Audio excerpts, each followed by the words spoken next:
This meeting is a meeting of the Board of Education in public for the purpose of conducting the school district's business and is not to be considered a public community meeting. This meeting is an in-person meeting located at 870 Colfax in Benton Harbor. In addition, a live stream of this meeting is available at the following link. Questions may be submitted beforehand to natalie.singer@bhas.org or presented in person during the public comment sections as indicated in the agenda. Board members may be contacted through the emails listed below. Requests for special assistance, including for persons with disabilities, may be sent to natalie.singer@bhas.org. I call this meeting to order officially at 6:14 p.m. We'll begin by reciting the Pledge of Allegiance. I pledge allegiance to the flag of the United States of America and to the republic for which it stands, one nation, under God, indivisible, with liberty and justice for all.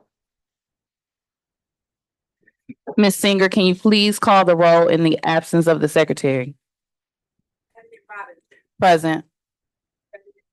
Present. Secretary Triplett. Treasurer Creighton. Trustee Rocket Martin. Present. Trustee Gavin. Present. Trustee Doyle. All right, thank you. A quorum has been established. Next on the agenda, we have approval of the agenda. At this time, I would ask, is there a motion to approve the agenda with a slight amendment? I'd like to remove the approval of closed session 9/11/2024, being that it's still pending receipt.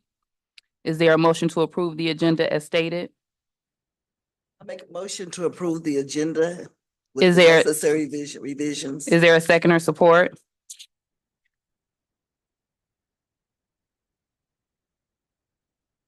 Is there a second or support on approval of the agenda?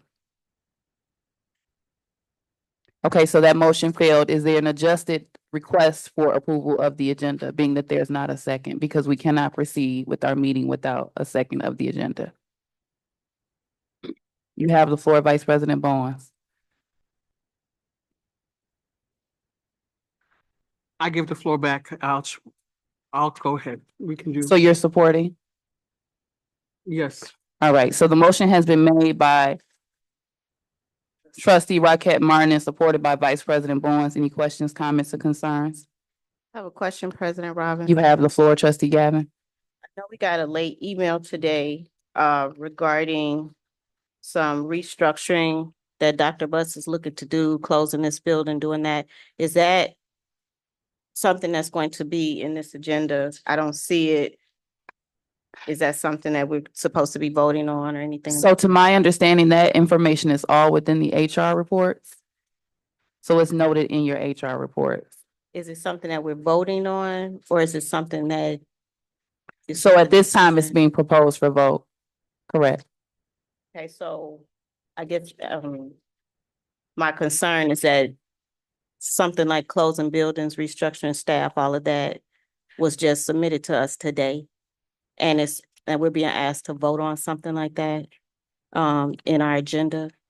So I have a concern, and I'm wondering if there could be an amendment to remove that and move forward with the rest of the agenda so that we can get all the information we need for a decision like closing skill buildings and CAPE and all of that. Okay, Dr. Buzz, do you have a response? On that? So we're actually not just closing a building, we're just moving staff to be more efficient and to be a savings to the district. So the skills center will remain open as a storage facility, but it will not be closed. We won't have to worry about heating that because it's a savings of, if I'm not mistaken, $50,000 to the district because of what I presented to you in the email today of the cost that it cost us to heat it last year. I thought there was something about moving CAPE people to cosmetology buildings and stuff like that. So there are 4 staff at CAPE, and the staff at the skills center will move to the CAPE building. The staff at CAPE will move over to the old cosmetology room that's not being used at the moment. That is being repurposed. Again, for the total savings to the district will be $160,000 for the school year, for the remainder of this school year.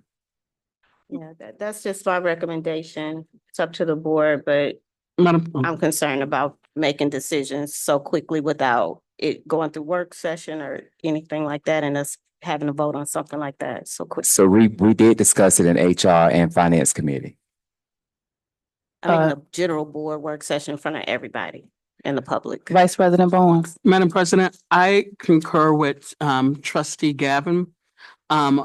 With us getting ready to receive our new board member, I don't think, because there's no students affected, because a lot of them are virtual, I don't see why this cannot wait until we communicate with our new board member and also the facility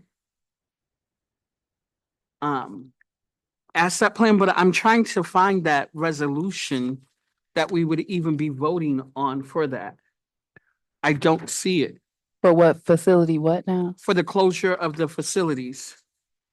So what I sent out this evening on the HR is the transfer of staff.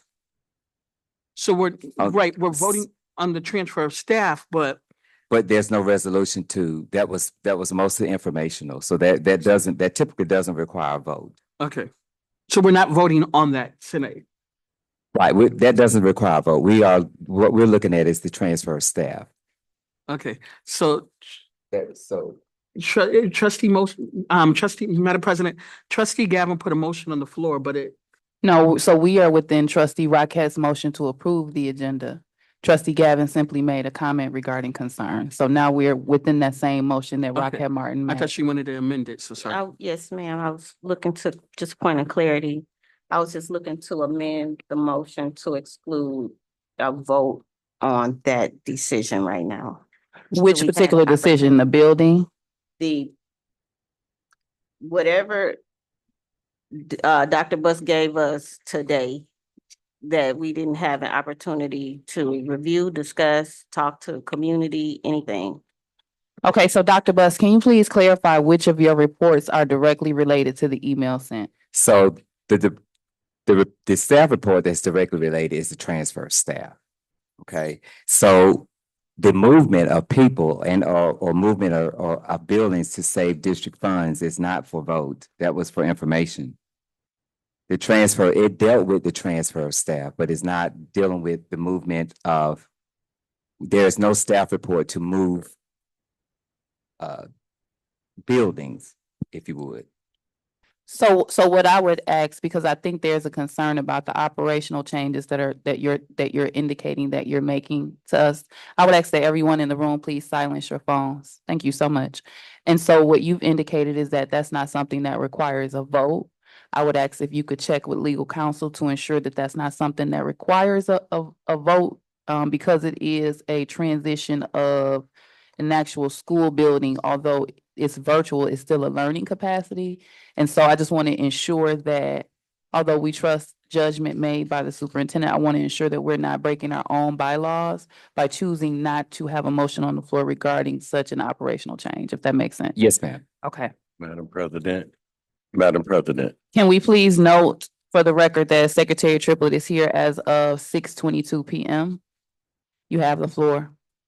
okay, so, from what. Where we are is at the approval of the agenda. Right, Okay. with the, question Mhm. that's being asked, so we're asking, trustee Gavin asking for that to be taken off.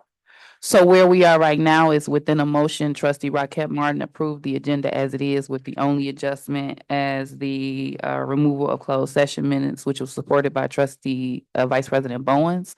So within her comment, trustee Gavin asked whether or not board members would consider amending it to remove a particular report, and that's where we are currently.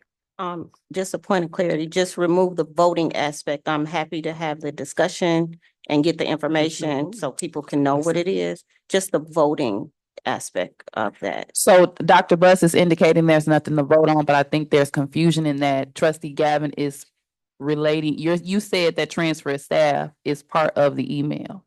So I think in trustee Gavin's defense, that's what she's asking, if we could not have a vote. Have no problem with the transfer of staff requests.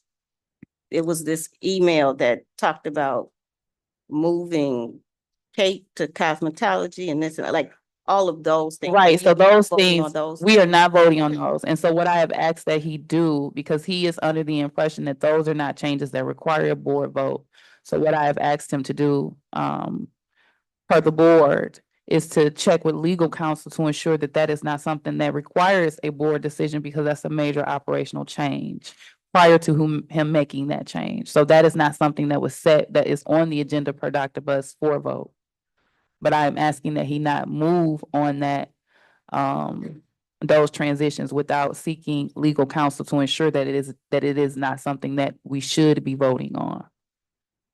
Thank Okay, Secretary Triplett, you have the floor. Yeah, so, for something of this magnitude, in all sincerity, to be given to us today and what it looks like and what's being requested, I just, I struggle with it. I think it needs to, I don't have any problem with what they're doing as it relates to asking for the transference of staff and what have you, but this is with a lot to wrap our heads around.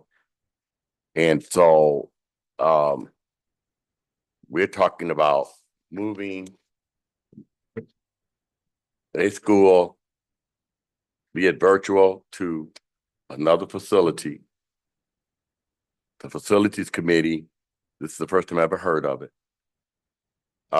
We don't even know if that place is even inhabitable. And so, I mean, like tonight before the public, I would like to, you look confused. You must know someone. You look confused. You all right? Secretary Triplett, continue. No, I just felt her stare. It's like she knew. Because I something. think, because your comments, they almost sound as if you think a vote is on the floor for that No, I tonight. don't. Okay, I'm just okay. saying it, I just think that it should be removed and not even discussed at that particular juncture when you have so many people here who don't know what's going on. Okay, so Dr. Butts, what you even, this is my last clarification and we're gonna call for the vote. What you emailed us today, as it relates to the facilities, is it on the agenda for discussion? No, Okay. Is everyone clear on that? It's not on the. It's not on the agenda because he was under the impression that he did not need board approval. So what I have advised that he do is seek legal counsel to ensure that we are not breaking our bylaws, or he does not break board policy by making those transitions without a board vote. He does not need board approval to move a school. That's why I've asked that he seek legal counsel. So to ensure we know where we are at approval of the agenda. Okay. We have been discussing an email that he sent, that was sent in the late hour, about particular changes that he is suggesting that we make to how we operationalize our services here in the district. There is nothing on the agenda that is pertaining to that, because Dr. Buss was under the impression that it did not require a board vote. I have advised that he not take action on that without seeking legal counsel to ensure that it does not require a board vote. Thank you. Okay. Any other questions from the board? Secretary Triplett, if you're ready, can you please call the vote? As a reminder, because we have quite a bit of discussion, this is on approval of the agenda with the amendment of removal of the closed session minutes from 9/11/2024, because they're still pending a receipt. Secretary Triplett? President Robinson, Yes. Vice President Bowens, No, Secretary Triplett. Yes. Trustee Rocket Martin, Yes. Trustee Gavin, Yes. motion carries. All right, next on the agenda is review of the Board of Education norms. The Board of Education norms for Benton Harbor area schools. We will treat each other with respect. We will listen to learn. We will refrain from side conversations. We will use our time wisely, starting and ending our meetings on time. We will challenge ideas, not people. We will ask questions when in doubt. There will be no surprises at the board table. We will practice the 7 norms of collaboration. Those are pausing, paraphrasing, posing questions, putting ideas on the table, providing data, paying attention to self and others, and presuming positive intention. Next on the agenda is public comment on agenda items. Is there anyone present who would like to make a comment on an agenda item this evening?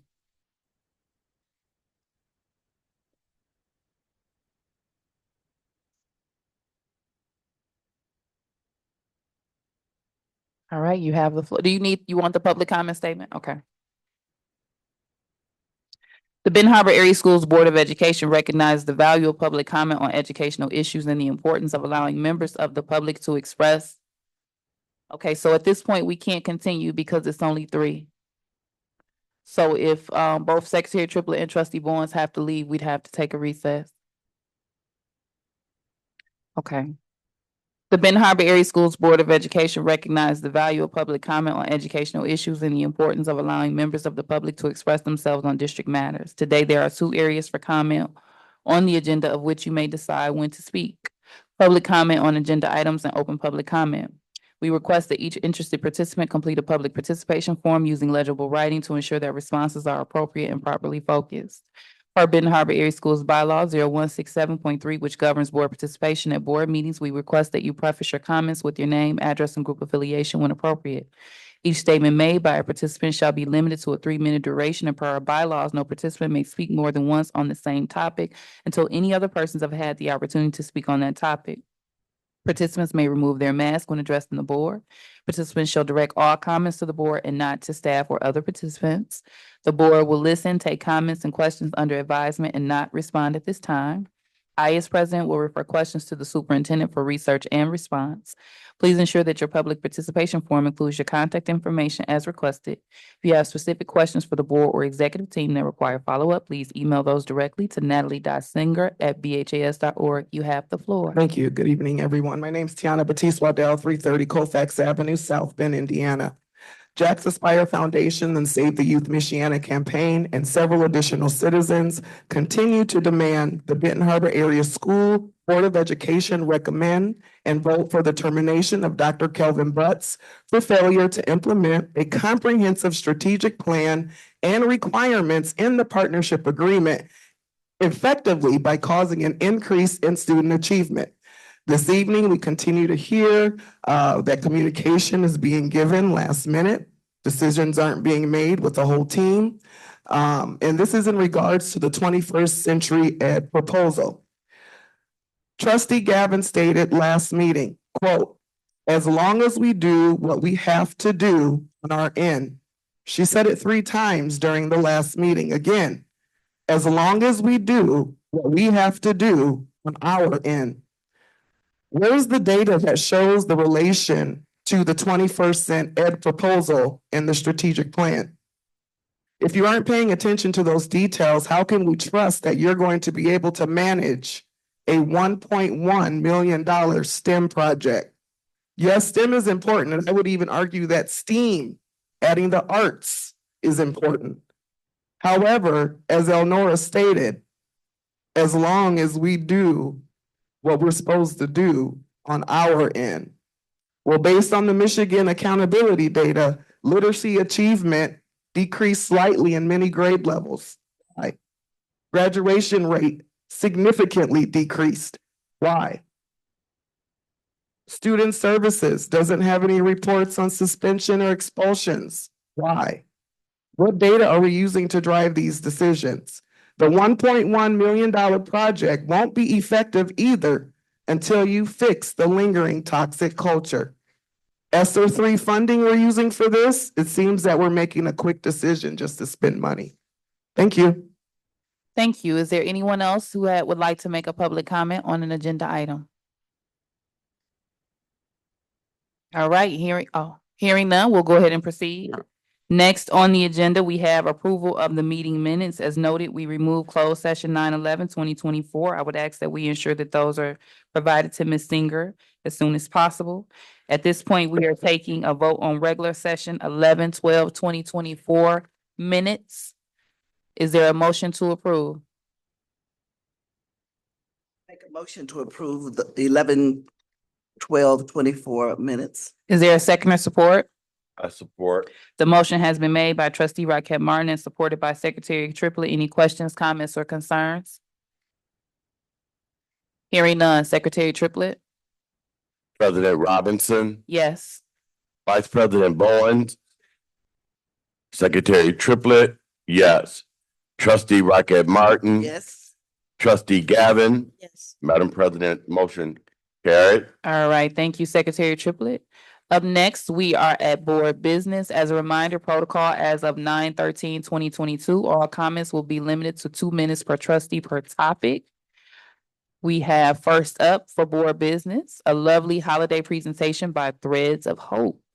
You have the floor and thank you for setting the tone today.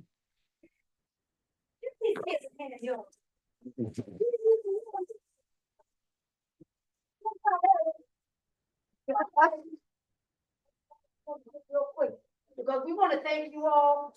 We are, Credible Records, where we use social and emotional learning to address issues, making good choices. Is that right, students? So we have a few of the posters here, okay? SEL, doing with self-awareness. You want to read that poster for them? Because we know it all starts in the brain, y'all. Okay, so let's start, Miracle. No, let's start with brain. So if we could get the mic down so that they can hold the mic and read. But can y'all turn towards them? You want us to sit out there and then you. We can sit up. The messages are unbelievable, you all. And they're learning very early. They're learning very early how to respect each other. Hold 1 second. Okay, we're gonna start with Brainy because we know everything starts in the brain, y'all. Ready, baby? Okay, nice and loud. I'm gonna hold yours up. This is Brainy talking. Always remember to be aware of your thoughts. Choose to be kind, stay calm under pressure, be caring and loving to everyone, and build strong, healthy relationships. Your hand, everybody. Next. With yours, we're going back around. What does this tongue say? I have the power to speak kind and positive words. So just a minute. So now what is Brainy saying now?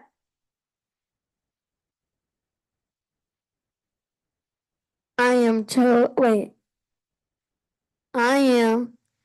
a chosen youth leader who makes healthy choices. What does yours say? Will you? All right, very good. Visuals, you all, of what happens in the brain. So very, very quickly, I want Elise to come up because it doesn't matter how good we sing, what we do. The data is really what matters, okay? So Elise is very quickly going to give you guys just a little bit of the data that we've been collecting as we've been programming probably from summer up until now. Thank you so much for this opportunity to share with you about the program. Just wanted to highlight some of the data to you. 100% of the staff, this is from MLK. So this following report is from November 23rd through May 2024. That 100% of the staff had felt very positive about the Thread of Hope Records program. In addition to that, among our first and second graders, we saw a 31% increase of students who said that they would not do something wrong if somebody asked them to. So we're teaching them to make good, responsible, healthy choices. It went from 54% to 85%. Okay, and then we saw students making also more healthy choices, and that 95% of our students reported that they were very unlikely to participate in recreational drug use. Went from 82% to 95%. We saw a 13% increase. In addition to that, we work with the students about building and increasing their self-esteem. We saw students who reported that they had great acceptance in themselves. Great acceptance. So we saw an 18% increase. It went from 61% to 79%. And that was some of our data from MLK. Some of the things that we saw from Fairplain East. The staff had reported, 100% of the staff reported that their students' emotional skills were somewhat positive or strongly positive. So we saw a 37% increase in it. We had 99% of our students making good choices that it was more or great importance to them to graduate high school. So we're excited about that. Very excited about that. In addition, we have students just wanting to believe in themselves and see themselves as having great value. 92% of our students believe that they have more or great value. We saw a 14% increase in that. And we also saw that 95% of our students reported that they were unlikely or very unlikely to bully.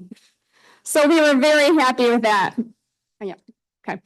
And some of our, we also want to know if our program affects the academics.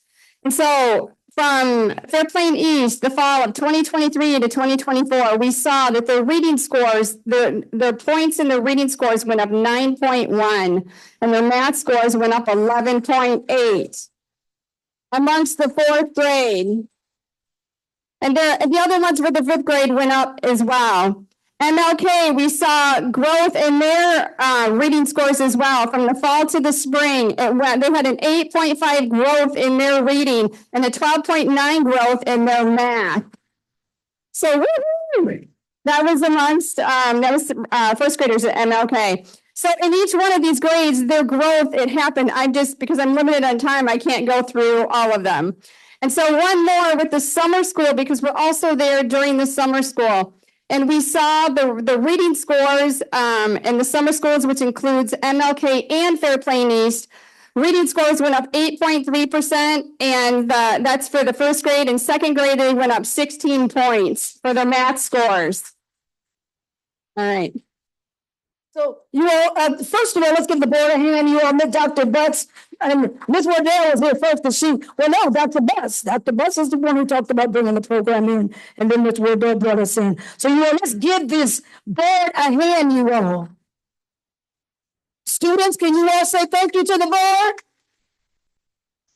And they have gifts for you. We're going to give it to, put your gifts down. We're going to do very quickly. Joy to the world. You all have some A1 singers up in here in Ben Harbor. Come on, fellas. Come on, come on, come on. You're going to do first verse? Give them your name. My name is Landon Washington, Landon, what grade did you win? third grade. Take that mic, Landon, okay? That's your mic. Okay, come on, man. Come on. You got the second verse. I'm going to be right here to help you out. Tell me your name. My name is Corey. And Corey, what grade are you in? All right, all right. Put that track on it. We want y'all to join us. Joy to the world. Come on, put your hands together.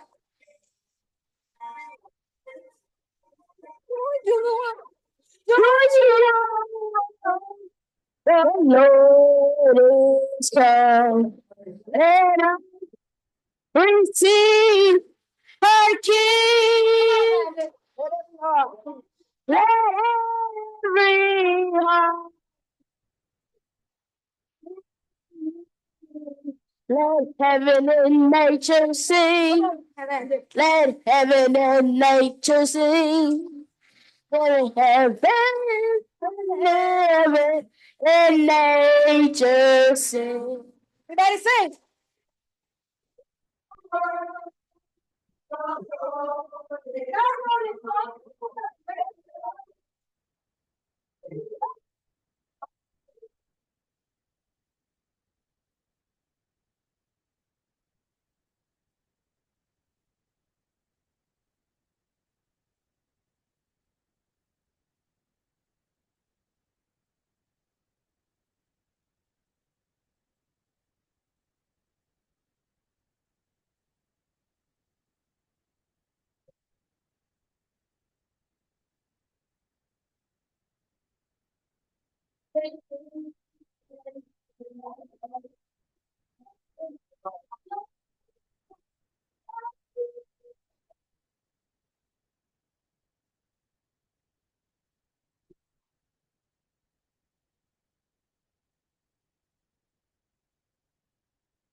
Heaven and nature sing. Let heaven and nature sing. Let heaven and nature sing.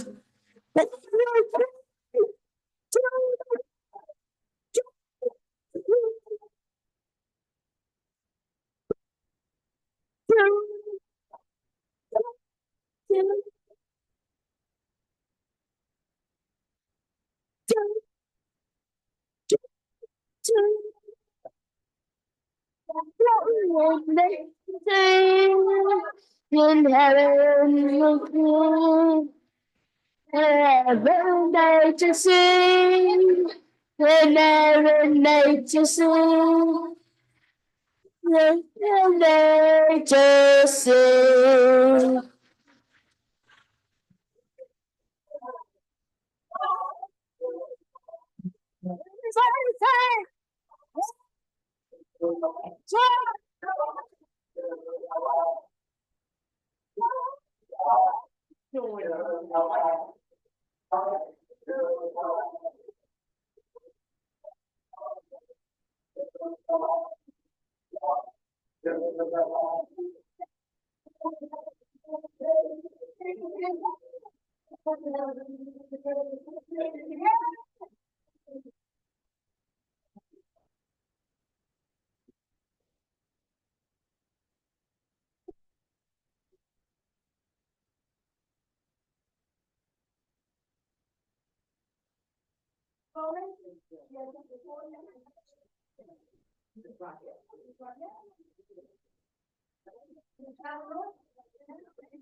We love you all. Thank you all so much. Can we do a consent agenda? Can we do a consent? Because we talked a long time. I got class right now. All right, that was absolutely amazing. Let's give them another round of applause, please.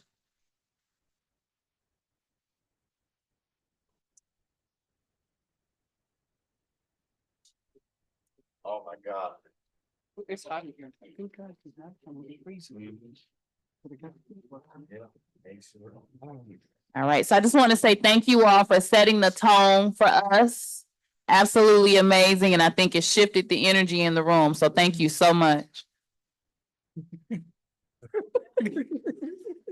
Thank you so very much. Thank you. You're so kind. All right, Have it right thank now. you, God is good.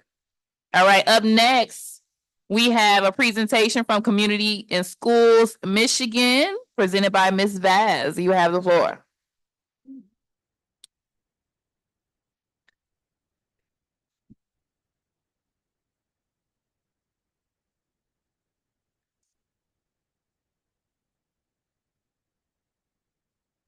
I'm not sure if there's a clicker for me to click through the slides. Ms. Singer can manage it for you if that's helpful. Can you help her with her presentation slides? Well, that is such a tough act to follow. They did amazing. But hello, my name is Isabella Vaz, and I see a lot of familiar faces here.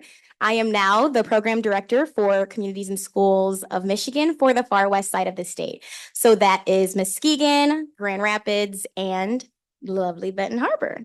I have 4 schools down here, and I will introduce my staff, and I'll actually let them introduce themselves because I want them to own their zone and really talk about the things that they're doing at their building. We'll talk about a lot of the things that have been happening, and then I'll present and talk about who we are. Okay, so I'm Alina Raquette and I'm at Fairplay Middle School. I've just been here about 3 weeks. The goal that I'm doing is having restoring relationships. So just being a positive atmosphere in there, just focusing on building the relationship with the students. Today I got my first hug from one of the students. I went to a classroom and I just focused on those students who were maybe just having trouble in the classes. So it was a really success story at the end of the class. They came to me, they were friendly, and they can't wait for us to get started with the program at Fairplane. So I'm really happy to be there and to make a change. I'm Nick Blue, Student Support Coordinator at Fairplane East Elementary. I'm just enjoying being there. Nice culture and climate, getting to know everybody. Where we at now is actually starting to get a caseload of students. So it's starting to really feel good to meet kids one-on-one and be able to connect with them and see what they need and hit the ground running. So I'm excited about actually learning my caseload of students and really working intensely with them. So that's it. Good evening. I'm DeMarcus Bland, and I am a student support coordinator at Benton Harbor High School. It is a pleasure to work with the district. This is my third year here, however, the first with communities and schools. And now I see the students from a total different standpoint. I'm just grateful to be a part of the program. I am working on behavior with students, trying to reduce suspensions as well as log entries within power schools. So I'm here to help. It's lovely, great environment. Anything I can do, I've literally tried and will keep trying. And we also service MLK, which Mikkel Robinson is our student support coordinator at MLK, but he is not able to be with us tonight. So I'm just going to give a quick presentation and kind of do a run through, and then I'll discuss some of the things that we have accomplished at CISM for Benton Harbor area schools since August 19th, which was the first day in the building with students. So we at Communities in Schools Michigan are an affiliate of our national organization, and we believe in transformational relationships. Our purpose is to help students succeed in whatever way possible. Can you guys see the presentation? Okay.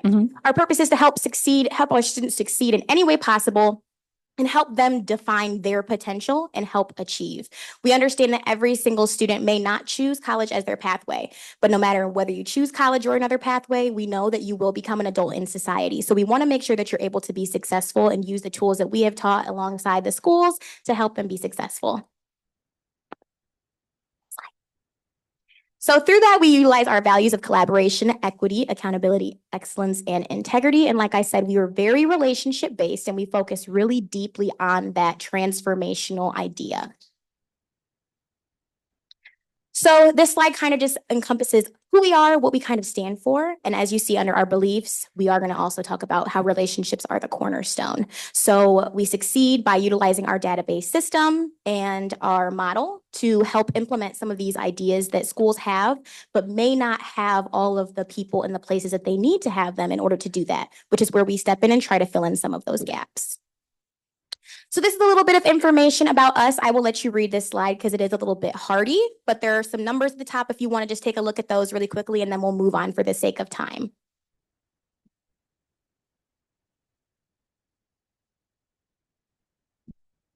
Okay, so a little bit about the Michigan affiliate. We've been here for 23 plus years and since 2011. And I'm sure some of you have probably heard of the CIS of Kalamazoo, which is interesting because they're actually not a part of us. They are an affiliate just like us, but we all are a part of the national. So we are all kind of working towards the same goal. And this is our model. So this is our database model. What we use is a needs assessment, which is what takes place in the beginning stages. So it is exactly what it sounds like. We identify what each building needs. I think the very special thing about who we are is we are building specific. So what happens at the high school may not be what the middle school needs, may not be what the elementary schools need. So the student support coordinator at that building works very closely with the administration to come up with a specific plan for what that building needs. So the next step is the planning stage, which is where we figure out what supports we're going to implement and how we're going to do it.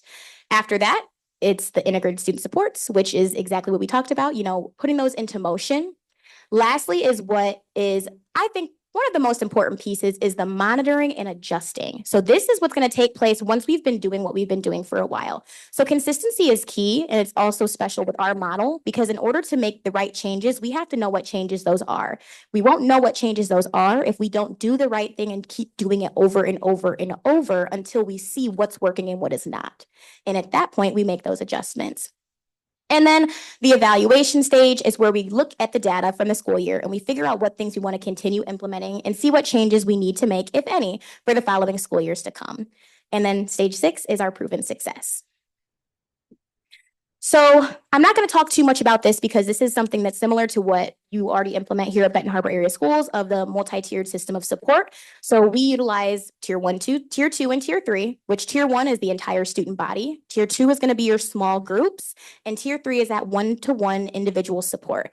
That is what would be identified as our student support coordinator's caseload. So those students would be receiving one-to-one support from our student support coordinators, a minimum of 1 time a month, which obviously is so much more. So some little data from the previous school year, 2022, 2023. Obviously, our 2023, 2024 school year numbers are still being crunched, but this is just about our organization as a whole.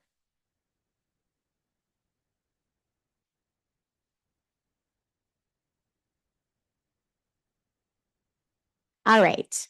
So as we kind of talked about a little bit in the model, I broke this down, and so I'm not going to touch on it too much, but these are the steps that take place in us implementing what supports our students need. So I will share all of this information as well, but it's the same process we just talked about with the circle model. And as we stated before, we're very relationship oriented, and we believe that everything is required with equity. So when we're talking about equity, like I stated with our mission, we understand all of our students may not choose the collegiate pathway, but that does not mean that they cannot be successful. Whatever they want to do, we provide the tools equitably to be able to support them to succeed and achieve their goals that they have set themselves.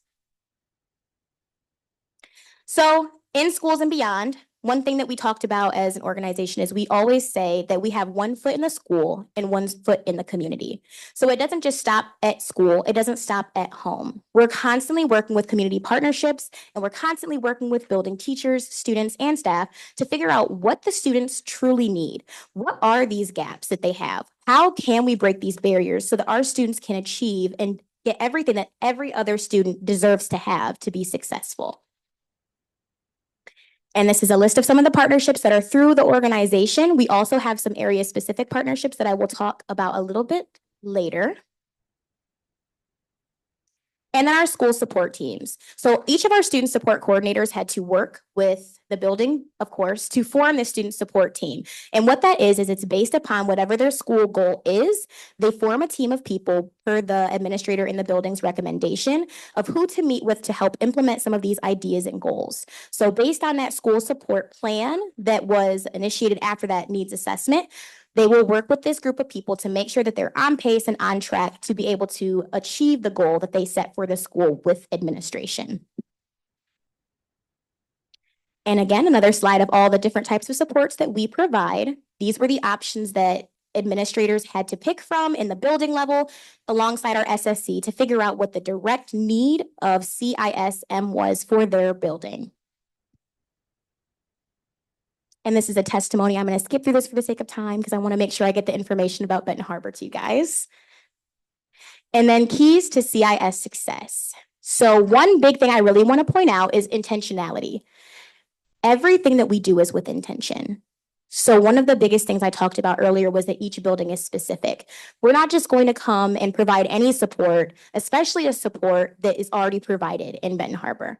We're going to make sure that we are filling a gap, filling a void. If there is an area that we need a little bit more support, we're going to make sure that we are doing that rather than just offering anything or the same thing to everybody. There's no point in a partnership if it's not actually benefiting both parties, and we understand that. So that's why a lot of our evidence does come from assessment, and it can be kind of, sometimes it can seem like it's an attack almost when assessments are done. And it's not, that's not the purpose of it. The purpose is to figure out what areas can we improve at as a whole so that we can help empower everybody to be successful. Because as a partner, we're only as empowered as our partner is as well. So I will take questions and comments, but before I do that, I want to get into some of the specific things that we have done at Benton Harbor this school year. So we assisted with the Back to School Bash with providing 1,600 backpacks to all of the student body at Benton Harbor Area School. There were 2 events at Benton Harbor High School. One was a haircut event that was to provide self-esteem skills and enhance confidence to hope that in turn that would increase academics and behavior. One was a haircut event and one was a braiding event to try to cater to both parties. We supported a Fair Play East parent engagement event by supplementing prizes and supplies as well as feeding parents. We had Jimmy John's Cater, and we were able to provide prizes and incentives to all students that attended. And in addition, a surplus of prizes that they're able to use as incentives throughout the school year. We received over $100,000 in MDE funding that we were able to buy direct things for the students, including 12 bikes for students, basic needs and hygiene products, 10 brand new iPads, incentives for age-appropriate motivation, academic materials for students' educational success, SEL materials, and more. We were able to put a calming corner in every single one of our buildings that we service, which the SSCs work directly with district partners to select SEL regulatory items, in addition to incentives to help students better themselves emotionally and academically. Some of these items were boxing gloves and bags, Oculus for SEL software, iPads for interactive learning, sensory tents and weighted blankets for emotional regulation, and scent diffusers. And some of the other things that our SSCs have taken initiative in doing was Mikkel Robinson at MLK was able to form a partnership with Meyer to give 10 families $50 gift cards so that they were able to have rewards during the holidays. They could use the gift card for whatever they need. He specifically would like it to be for holiday meals because everyone deserves a good holiday meal. Nick Blue at Fairplain East sought, wrote, and received a $5,000 grant award from Berrien Community Foundation in which he will be implementing an art therapy plan at his building. And I am working directly with the Literacy Initiative to try to put events through January, February, and March with Miss Hoover to enhance literacy and engage students to be interested in reading events leading up to Reading Month. Currently at CIS, there are 30 students enrolled at Benton Harbor High School, 2 caseload, which is the maximum at this point for our new SSCs. There are 28 enrolled at Fairplain East. We just had a new hire at Fairplain Middle School, so she's not there yet for building a caseload, but she's eager and ready. And at MLK, same situation. At MLK, Mikkel started October 7th, and his first day in the building was October 14th. So he's still pretty fresh. And Alina, she started in the building November 25th. So she's even fresher. So we're still working on that, but we're going to get there and we're going to get everybody caught up to have caseloads before the holiday. Additionally, for site coordination and tier supports, we have 529 entries since August 19th. So our SSCs have been working very diligently to try to provide support. Some of the building feedback that we have received that's positive is positive presence in the building, tier 1 supports and basic needs distribution, and lastly, partnership seeking. I will share some of the partnerships and then I will open it up for questions. We have a partnership with Lori's Place that we have implemented, which is a grief counseling. We have 400 Black mentorship program. We have Present Pillars. Nancy Matner, that's Dance and Movement. We have Hand to Hand, which is a partnership we're actively working to secure to offer weekend hunger relief. We have a partnership with Delta Dental. They actually helped us pack all 1,600 backpacks for the back to school bash. We have a partnership with Harmony Academy, which is an SEL program that all of our student support coordinators have full access to be able to implement those small group settings. We have a partnership with Level All, which is a career preparation and resource hub, which all of our SSCs also have full access to that to provide those resources to our students. And we actually just found out today that any school that is serviced by CISM gets free, 100% free partnership and resources with Varsity Tutor from K through 12.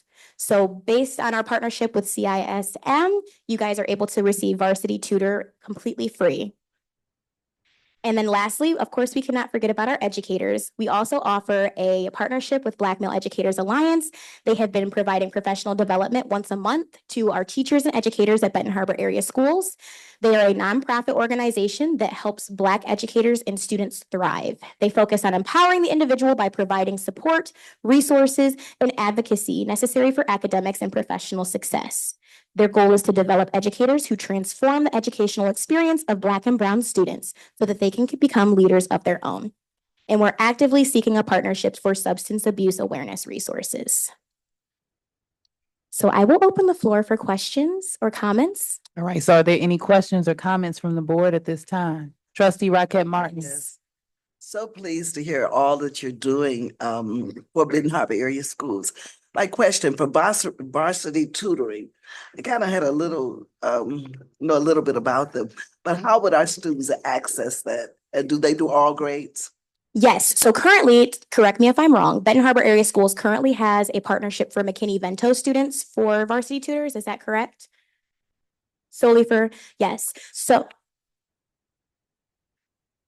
Okay, so then this would be completely open up to tier 1, every single student within Benton Harbor Area Schools, starting at kindergarten all the way up to graduating seniors. So everyone would have 100% access. The only thing that you have to do is be a school that has a partnership with communities and schools. And we're the only organization that Varsity Tutors is offering that partnership to. Any other questions or comments? Trustee Gavin and then Um, Secretary Triplett? I'm just really excited. I'm glad, we lost, some folks. I'm glad to see that they didn't leave us, but just have a role where they're able to connect with the kids with the students on a different level. And so I was really excited to see that you noticed that mental health is a major issue. And I'm wondering what partnership you have. Oh, I guess it's the calming room. Was that your solution to supporting in that area? We have that as something that's offered. We also have the partnership with Harmony Academy, which is that SEL software. And they do the lessons and they have different materials that our student support coordinators can do. Another thing that I didn't share earlier that I really want to share because it's super important is all of our staff members at communities and schools of Michigan are trained in restorative practices. They're also trained by our licensed clinical team to be able to manage a caseload, which is something that's super special because really that training comes from becoming a social worker, and we're offered that training at communities and schools of Michigan for free just by being an employee. So I think that that's something that's really important to tie because as we talked about intentionality, we are in constant communication with building administration. So we are aware of those problems and we have licensed trainers to be able to provide us the necessary education to pour that back into our students. Thank you for that. And I will also say that I appreciate that it's a data-informed approach and you're not looking to overlap services. I'm wondering, who will have access to your inventory or to your needs assessment? Is that just for you all to have so that you can make the informed decisions? Is it something that you provide to the school district or the board or anything like that? Or how does that part work? Yes. So prior to doing a building needs assessment, I actually had to perform a community needs assessment, which goes through all of the demographics in the area. It breaks it down all the way to, average income in the community, all the way to employment rates, unemployment rates. So all of our student support coordinators had access to that community needs assessment to be able to do their school needs assessment. The school needs assessment and community needs assessment and any other documents to follow, our student support coordinators can share that with the principal because it is a working doc and we're very big in collaboration. So if this is a partnership, we have to be able to include those administrators in on those so they have full transparency and access to those documents upon request. Thank you. Last question. And I may have missed it. Are you also supporting CAPE students? So we currently do not service CAPE or DEC. The partnership currently is with 4 schools. That would be MLK, Fairplain East, and then Fairplain Middle School and Benton Harbor High School. Okay. But there can always be an expansion. I'm hoping that that's an option because those students who are at home definitely would need some support. I think this would be great for them. And especially the Level All program with it being career and prep readiness with students, not in the traditional setting, something like this could really benefit them to where they are getting that life skills training and career prep. Yes, So thank you. All right, Secretary Triplett, and then we'll go to Vice President Bowen. Did you have your hand? Okay. Oh, Vice President Bowen.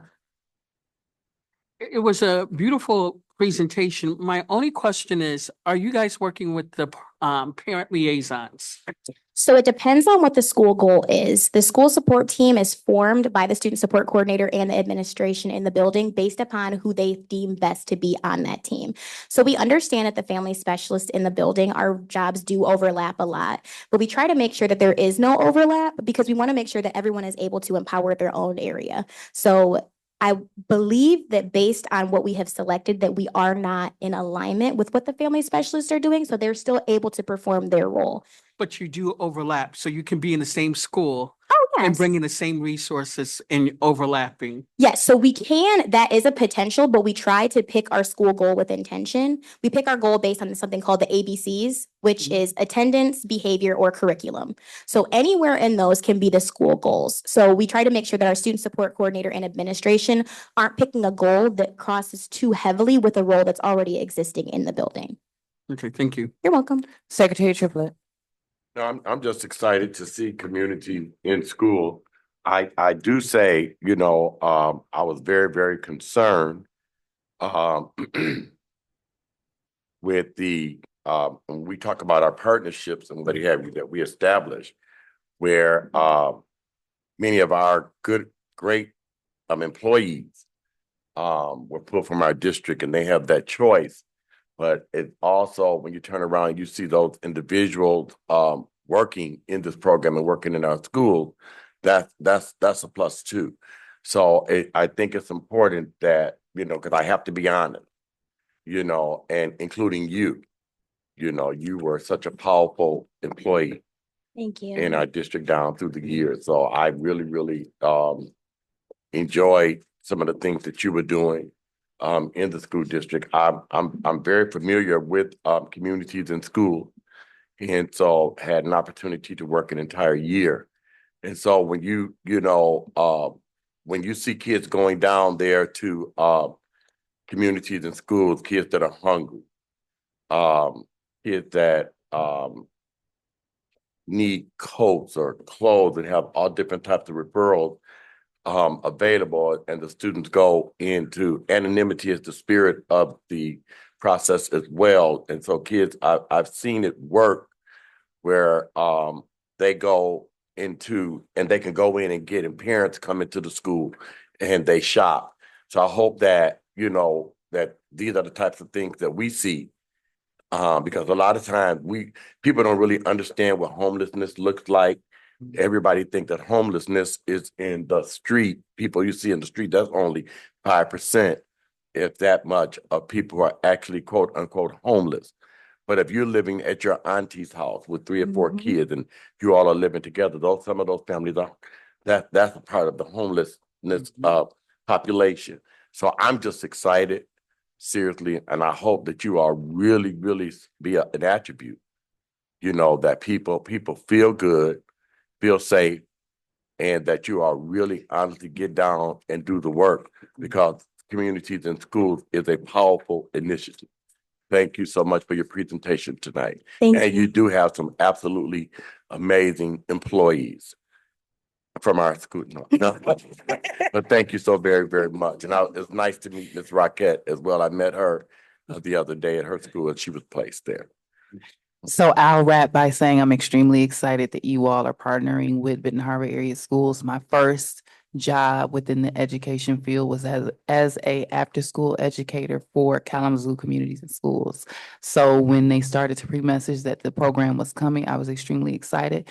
But I was super excited when I realized that they had selected you to lead it, because I have faith in your leadership. Now, I'm in alignment with Secretary Triplett. I did feel some type of way that they were taking our staff, but you are still in the building and a part of our team. And so that's what matters, as well as the rest of the team. So I thank you all for coming this evening, Thank you. and I look forward to greatness received. Thank you. All right. Have a good evening. All right. So, okay. So just a couple notations, Ms. Singer. I need you to ensure that you set the timer so that I can monitor the 2 minutes per trustee per topic. And then I realized that in taking our roll, we did not acknowledge our student representatives today, who are also a part of our board. And so I would like for our roll call sheet to be updated to include their attendance, even though it is not a part of the quorum, they are a part of the board. So if Dr. Buss, if you could please, I know you announced who they were at a meeting when they were not present, but I would like to give them that acknowledgement really quickly. Should have been done at roll call. So my sincerest apologies. Thank you, Madam President. Tonight we have Ms. Shania Khan and Ms. Alani Walker that's joining us for our student representatives. So we are extremely excited that you are here. I think it was your post on Facebook. I commented. I think that you guys are the most important voice at the table, even over mine, because you are here every day. You live and breathe the quality of education that we're providing to you. So I want you all to be completely comfortable in giving input at every level of conversation. You are just not here to check a box. You are here to be a part of the conversation, and we're gleaning and leaning on you to give us full transparency in what your views are. So don't be nervous. We want to hear your voices. All righty. So we're going to proceed. Secretary Triplett. Yeah, and to our student representatives, a lot of times I know that we as their student representative of the Board of Education through professional development and meeting with us to help them along the way as board members. it's not just, and I don't want you all to think that it's a time for you. I've seen it where we ain't got no water, we ain't got no food, we ain't got no eggs, we ain't got no beans, we ain't got, and that's all it is. We want you all to feel free, if there are things that you are genuinely concerned about. And so and those are things that you can discuss with your superintendent, but also we want to make sure too that you find some things, what are some good things that's happening here at your high school? What and how does this role actually look? Will you guys get an opportunity to go down to the middle school and go to our elementary schools and what have you, and see for yourself so you guys can report back out? Just wanted to be a whole experience and not to be used to, to just say all of the negative things or things that's not going well, because it has to be something going well, because both of you all are sitting there and you all are excellent representatives of the school district. So welcome. All right, so up next on the agenda, we have expulsion and reentry hearings. We did have a very good discussion on this topic in our work session. I know that it was pointed out, I believe, by Trustee Gavin, when we consider the potential travel expenses, that the attorneys are able to attend us virtually. So potential cost for travel would not be an issue for that particular reason. Based on conversation, it does not appear that there was any objection to us including attorneys within our hearings. I didn't hear anyone say that they disagree. So I'm not sure if there's are you anticipating anything for the remainder of this school year? As far as hearings, Yes, unless there's a behavior issue, I don't. that randomly That comes up. randomly Okay. occurs, yes, ma'am. So is there any objection to that? I don't think it requires a vote because we already have attorneys. We already have a contractor retainer with Troon currently. So if there's no objection, I think we could just all indicate that if you have any objection to having counsel at the reentry hearings, then I would like for you to voice that now. Otherwise, we can consider it done. It's nothing that we would need to do formally. But if you have a comment in support of having the attorneys present as well, you have the floor to reiterate that. And Go ahead. I'm sorry, Madam President. So when you were saying attorney, I'm thinking expulsionary, but reentry, we do have one more reentry hearing that we're working on scheduling. Okay, so if we could contact Troons, I know they directed us to their department that does that Right, right. specifically. Okay, Trustee Gavin. That was my comment. Thank you so much, President Robinson. All right, so we can proceed. We did have a robust conversation, and just for the community, we discussed the importance of having legal counsel present at reentry hearings and expulsion hearings, just to ensure that we are following MCL laws as well as our bylaws and our policies as it relates to expulsions and reentry. So we'll just do that as needed. And then up next on the agenda is the insulin litigation client contract. B1, Dr. Buss, would you like to present that? Just give us a reminder. Yes, ma'am. This was a contract where when we were self-funded by our insurance, with our insurance carrier, there was a class action lawsuit, which turns out to be a benefit to the district. And we were given the opportunity to join in to get the cost benefits from it. There is no cost to the district. So it's basically just an addition to our district funds if the lawsuit is won. All right, and so I know at that particular time, we did discuss it very briefly. The board was advised to take a look through the contract and see if there were any concerns, but essentially we are entering into potential litigation with numerous school districts throughout the state. Is there any, so at this time, there's a resolution. If you guys look in your packets, you'll see that they'll fill it out to indicate when the meeting was called. And I'll actually read through it. A regular meeting of the Benton Harbor Area Schools, the District Board of Education. The board was held on the 10th day of December, 2024 at the following time, which is 6 o'clock. The meeting was called to order. It would be President Robinson. We would note who was present and absent. The following preamble and resolution was offered by trustee. And I'll notate who puts the motion on the floor and who supports. Whereas, number one, entities nationwide have recently started joining a nationwide lawsuit against various insulin manufacturers, pharmacy benefit managers, and other defendants accused of artificially inflating insulin prices at the expense of employers and health plan entities, specifically case number 223 MD 03080 in the United States District Court for the District of New Jersey lawsuit. Number two, entities in the lawsuit are being represented by France Law Group, APLC, a California professional law corporation, which will be referred to as France. Number three, Troom Law Firm PC referred the entity to France for the lawsuit. Number four, the board believes it is in the entity's best interest to join the lawsuit on the terms specified in the attached attorney-client fee contract. Number five, the board believes it is in the entity's best interest to authorize and direct the superintendent or designee to sign the attached attorney-client fee contract on behalf of the entity and to take such other actions as necessary to obtain monetary damages for the entity in the lawsuit subject to review by the entity's legal counsel. Now therefore be it resolved that the board decides to join the lawsuit on the terms specified in the attached attorney-client fee contract. Two, the board authorizes and directs the superintendent or designee to sign the attached attorney-client fee contract on behalf of the entity and to take such other action as necessary to obtain monetary damages and injunctive relief for the entity in the lawsuit subject to review by the entity's legal counsel. Three, all resolutions and parts of the resolutions that conflict with the provisions of this resolution are rescinded. So at this time, I'll ask, is there a motion to approve B1, the insulin litigation resolution? I so move. Support. The motion has been made by Secretary Triplett and supported by Vice President Bowens. Any questions, comments, or concerns at this time? Hearing none, Secretary Triplett.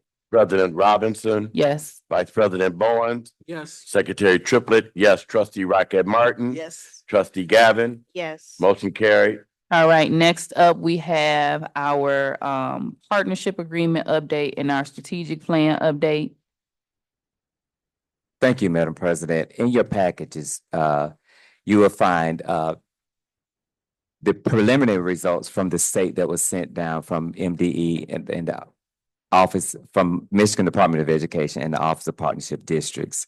If you turn to page 6 in your packet, and I'll go over the improvements that we've seen so far. So there has not been a final determination as of yet, but on page 6, where it starts at benchmark performance data from M-STEP Spring 22 compared to M-STEP Spring 24 English Language Arts, you will see that MLK improved from 4% student proficient advance to 5.4 students proficient advance on the M-STEP. Fair Play East improved by 1.7% overall. Fair Play Middle improved by 3.4% over 6th and 7th grade M-STEP and 8th grade PSAT. Benton Harbor High School increased by 1.43% based on grades 9 through 11 PSAT, SAT performance, and Cape increased by 4% as average overall grades. The benchmark performance data from M-STEP Spring 22 compared to M-STEP Spring 24 in math, MLK improved 1% students proficient and advanced to 5.5% student proficient advancement on M-STEP. Fair Play East improved by 1.4% overall. Fair Play Middle improved from 1.24% over 6th and 7th grade M-STEP and 8th grade PSAT.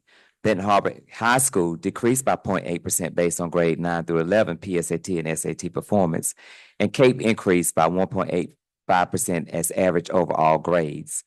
So what we're seeing through the partnership agreement and the actions that we're doing through the agreement, you're seeing an overall improvement, which is kind of antagonistic to what was presented earlier. So with the collaboration that we have, we are actually starting to see improvements throughout the district now. Do we want to see 1.1% overall? No, we are seeing an increase over 1%, and the goal is to increase well beyond 1%. As you can see, some MLK increased from 4 to 5%. Fair Play Middle by 3.4%. So we are actively striving and making those gains as we continue throughout the partnership. And throughout the rest of the document, you'll see all of the other information that's provided from MD as preliminary. If you look back on some of this, on page 5, you see a lot of the school values, the state assessment, et cetera, are to be determined. So we're still waiting on a final answer from MDE of being on track or met, et cetera. All right, so I think Vice President Bowens wanted to clap for that. Were you? Kind of got Calling silent. my hands because I was getting ready to raise them. Okay, you have the floor. I was looking at the interesting thing. Benton Harbor High School decreased by 8% based on grades 9 to 11 on PSTAT and SAT performance. 0.8. 0.8, sorry. Mhm. Cape increased by 1.85 as average all grades. What do you think the difference is with Cape in the high school? They have a smaller population, and then when they're working on the centric program that we've chosen for the project-based learning, it's almost a 1-to-1 ratio when you're talking about student learning. Okay, now it also says average overall grades. Is that including middle school on up? That's all grades. That's within Cape, correct? So that's from elementary through 12. Thank you. Secretary Triplett. When I looked at been looking at the partnership agreement, and so when I look at the window, and I don't think the Board of Education is really clear on what's happening with this partnership agreement in 2025. This is the end of this partnership agreement. But when you look here, they go from 2022 and they skip and use the data from 2023. So I think that we need some clarification, number one. And we really need to understand, because what they have done in this partnership agreement is that regardless to what, they have removed themselves away from being penalized. They cannot be sued. Nothing can happen to them. There is a gap year in there. It also says that these are the options, and I want us to be aware. I want us to be honestly aware of what this thing is saying. We need some serious, intense work from the board as it relates to the Board of Education. We don't need to wait for anybody to give us the information. We need to look at that partnership agreement and make sure that we understand what we're going into, because the options, again, will put this school district in charter school mode, and all of the things that they have. These are the outcomes if you don't make these things. Just because they say it softly, you can trust it if you want to, because you haven't lived it. Because these same people have come down here in this community, and I will say it, and I'm quite sure they're listening, who have actively participated in the dismantling of this district from both the Michigan Department of Education and Barry and Risa. Okay, so let us be clear. And for those of you all who don't remember, when Barry and Risa came and apologized for the role that they played in some of the dismantling of this district, we need to, and to me, I am glad that 1.7, 3.4, but I am discouraged. That is lowballing. That is lowballing all of the places and space things that we have in place in our buildings, all of the monies that are coming out through employees and what have you. 1% grow, because our goal is 1% every year, which by the end of this partnership agreement, it should be 3%. Okay? But 3%, 1%, so that means we're at zero. I mean, is it growth? Where were we initially? So we need some clarification. And so I'm looking forward to getting that information from Director Cuff to see exactly where we are, to make sure that we are on track. Because to see 4%, 5%, 1%, 0% of kids who've been in school all year long, and that's the growth that they made, that's unacceptable. So let us be clear on that, and let us pay attention to get our kids everything that they need so that they can become proficient on these examinations. So Madam President, in closing, after looking at that partner, I'm asking the Board of Education to honestly read it. And so we can get some clarification and what is it that we can do? What do we need to do to get them down here to let us know bottom line? I'm not saying that if we don't make this, but it's in there and they can do it. Okay, that's the thing that we need to be clear on. Thank you.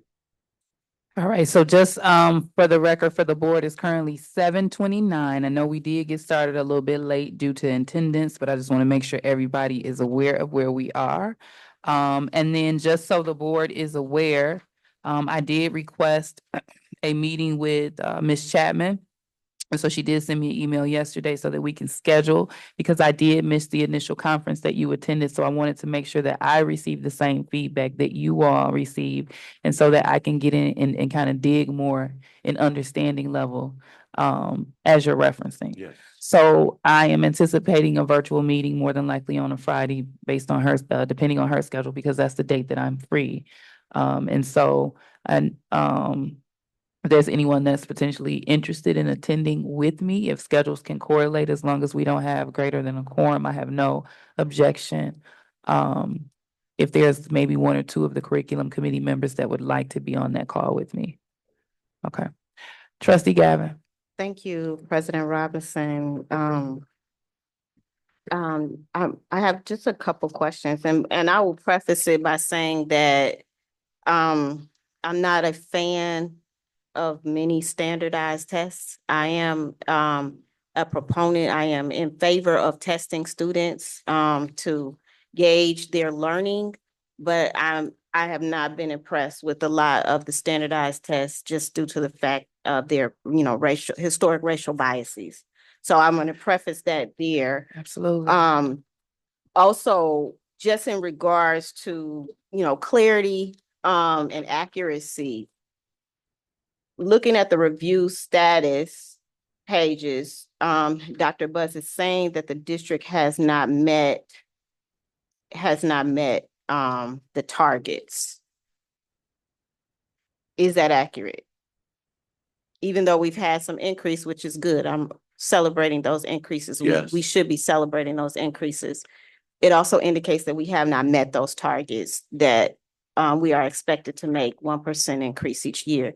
Am I reading that correctly? You're not reading that correctly. We have met those benchmarks. The benchmark was 1%. So only place where we did not meet was on the math, on the spring MSTEP for math at the high school. We decreased by 0.8%. But our goal was to increase by 1% in literacy and language arts and math. And as you see from the data that we have presented, the data that I presented to you, we've increased that 1%. Okay, I guess, can you help me understand what I'm seeing on page 3, where it's saying Ben Harbor schools will demonstrate increased proficiency by 1% annually on ELA state assessments, math assessments, and it's saying for the district is not met under the review status. Not trying to catch you or anything, but I'm just trying to understand what I'm looking at. On page 3, where Which school, Trustee Gavin? All over, she's asking, anywhere it says not met. Cape, Fairplain East. going down to the next page. Fairplain Middle. So what you're looking at is, if you look at the top, it says district, ISD, and MDE. So at the district level, from what we could tell, we didn't look like we were meeting. At the ISD, we didn't look like we were meeting, but based on MDE's calculation, it's still pending and to be determined. So why do we have in writing that it's not met? From what our calculations were, when we were looking at the data that we had, it looked like we did not meet. However, when we conferred with MDE, some of the standards that we were looking at and some of the way we were calculating, we were off on our calculations because the way we were looking at calculating, the way we thought that we were supposed to calculate, did not line up with what MDE was saying that what we could. So when I go down to page 5, and you look at the MI school data, and then you look at page 6, on what was reported. We're waiting on MDE to make the final determination. Hey, I just end by saying it's important for the data to reflect what you're saying. Because what you're saying is contrary to what's on the report that we're reading. And so now, if there's a way to clean the document up or clean the facts up, I don't know what's going on, but would like for the data in the report to also reflect what you're saying. And I'll let Director Cups chime in if she would. We asked a lot of questions of our partnership agreement liaison during the process of pulling all of the data together. One point that was never addressed until the conference in November was the difference between full academic year and non-full academic year. The data that we used from OEAA, the secure site that posts the student performance data, includes both full academic year students and non-full academic year students. And what the state does is disaggregates that, and they only use the FAE or the full academic year data for the students. That's why our calculations and the state calculations were slightly off. We were also told that it was positive that we were harder on ourselves than the data actually turned out to be. And they gave us props. I don't know what word to use for that. And the other part of that I think is misleading, it was very confusing until we had that 18-month structured conference, is that the goals aren't separated. The math and the ELA goals are not separated. There are categories of goals: process goals, local goals, and state goals. And the local goal is the PBIS goal, and the state goal is actually two pieces, being the math and the ELA together. I hope that helps. It, I know that my time is up, so I'm respecting the And clock. go ahead, Trustee Gavin. Okay, thank you. So what I would ask too, is Trustee Gavin, are you available to attend the meeting that I scheduled potentially? We can coordinate the three of our schedules. I would love to connect Okay. offline to. Yeah, and I think dig a that would little probably deeper be into helpful for myself, you, and Secretary Triplett as two of the members of curriculum to make sure we fully understand what we're digesting. And then once we have that conversation, I think we'll be in a better place to understand the official report once it comes to us. Madam Thank you, President, Director Kupch. Thank you, President Robinson. Okay, I'm gonna go ahead. it was brought to my attention that this information was supposed to be reported back to us 10 days after we met with them. And so we met with them on November the 8th, and it's a month. And so it's a month later. And so when we go, our students will be testing in the spring. And so what do we have in place? Because really all we have right now as far as preparation, we don't have any data. Our teachers do not have any data. Our director do not have any data so they can do the intense work back from the state examination. Have we analyzed this data to see what types of mistakes our students are making? Do our teachers know what is actually being tested? So the state is holding us to these rigorous timelines and guidelines with these penalties and what have you. And I know that they constantly say, like you said, Director Cuff, that we cool or whatever the word was, but this is serious business. This is about the future of our district. We get through with all of the other distractions. This is very serious information. And so again, as I stated, and we talked about our students in mathematics at the high school, but we moved a math teacher out of the high school. And so these are discussions of what you have to think that we need to discuss, probably not here at this table, But we need to have, because we gotta have a plan. They take the M-Step win for 2024. Will this go in 2024 or will this be 2025? And according to that partnership agreement, the partnership agreement in 2025. So like I said, we're in danger and there's an alarm at the gate. And there needs to be a serious discussion almost yesterday. Thank you. Okay, so I am going to move forward with the conversation if there's no other comments currently at this time. I also want to remind the board that we have had a very extensive work session where we discussed many of these topics in great detail. So I do want to make sure that I'm able to get you all out of here today at a reasonable time. It's now 7:39. I also want to make sure that the board is aware, if you had not noticed, that we do have Gabridge and Company present. They're going to be giving our audit report. So I'm hoping we can get through the next couple items because God bless you. I can see that you're fighting through.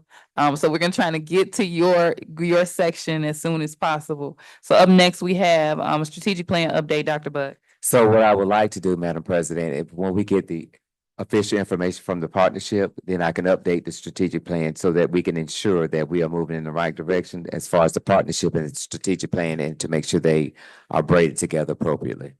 Okay, so if my memory serves me correctly, we did not get any form of update or information on this last week, and we were told that we would get it this time. Yes, ma'am. So in the work session rather. So is there anything that you would like to highlight? Because I don't want to do 2 meetings in a row where this topic isn't addressed. Right. So I would like to highlight that the fact that as far as this strategic plan is going, as we work through our partnership agreement, most of the things, the KPIs and the metrics and the evidence we are starting to see on each of those key performance indicators, we're starting to see some growth in those areas.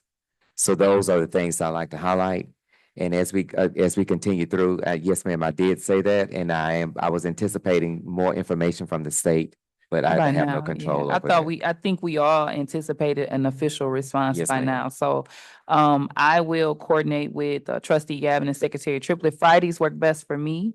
However, I can be flexible based on you all's availability. Just let me know and we can set that meeting up as soon as possible. So thank you, Dr. Butts, and to the board for the first 2 topics, board business and superintendent. Next, we have business and finance. We have Trustee Rocket Martin here present today. Was there any particular update that you wanted to provide on behalf of the Finance Committee in absence of the treasurer? Or would you prefer to pass it over to I would prefer to Director? pass it Oh, over well, I'm to, sorry. to Ms. Brock our Carter, finance because that director. vote comes later. Okay. So you have the floor, Ms. Brock Carter. I would like to, if it's okay, if we can go ahead and move Gaybridge first so that they can do the audit I have no, presentation. if there's no staff objections report from too. the board, I don't even think at this point we would necessarily need to amend anything. We're within financial, so you have the floor. Told you it would be quick. Thank you. Madam President, I'm against this movement already. I'm sorry, but at one point I looked over there and he was like, I bet he said, my God. Okay. Welcome to Benton Harbor Area Schools. Talk about the most recently completed fiscal year, June 30, 2020. Move your mic up. We need to move your mic up a little bit. Scoot it. Yeah. Try to go up too. So we're talking about the most recent fiscal completion. Let me just restart there. Most recent fiscal year that was completed, June 30, 2024. If we go to the next slide, there's a couple of just high level things. We issued an unmodified opinion. That's the highest level of assurance you can get. You should expect that every year. If you weren't to get that, MDE would be screaming at you.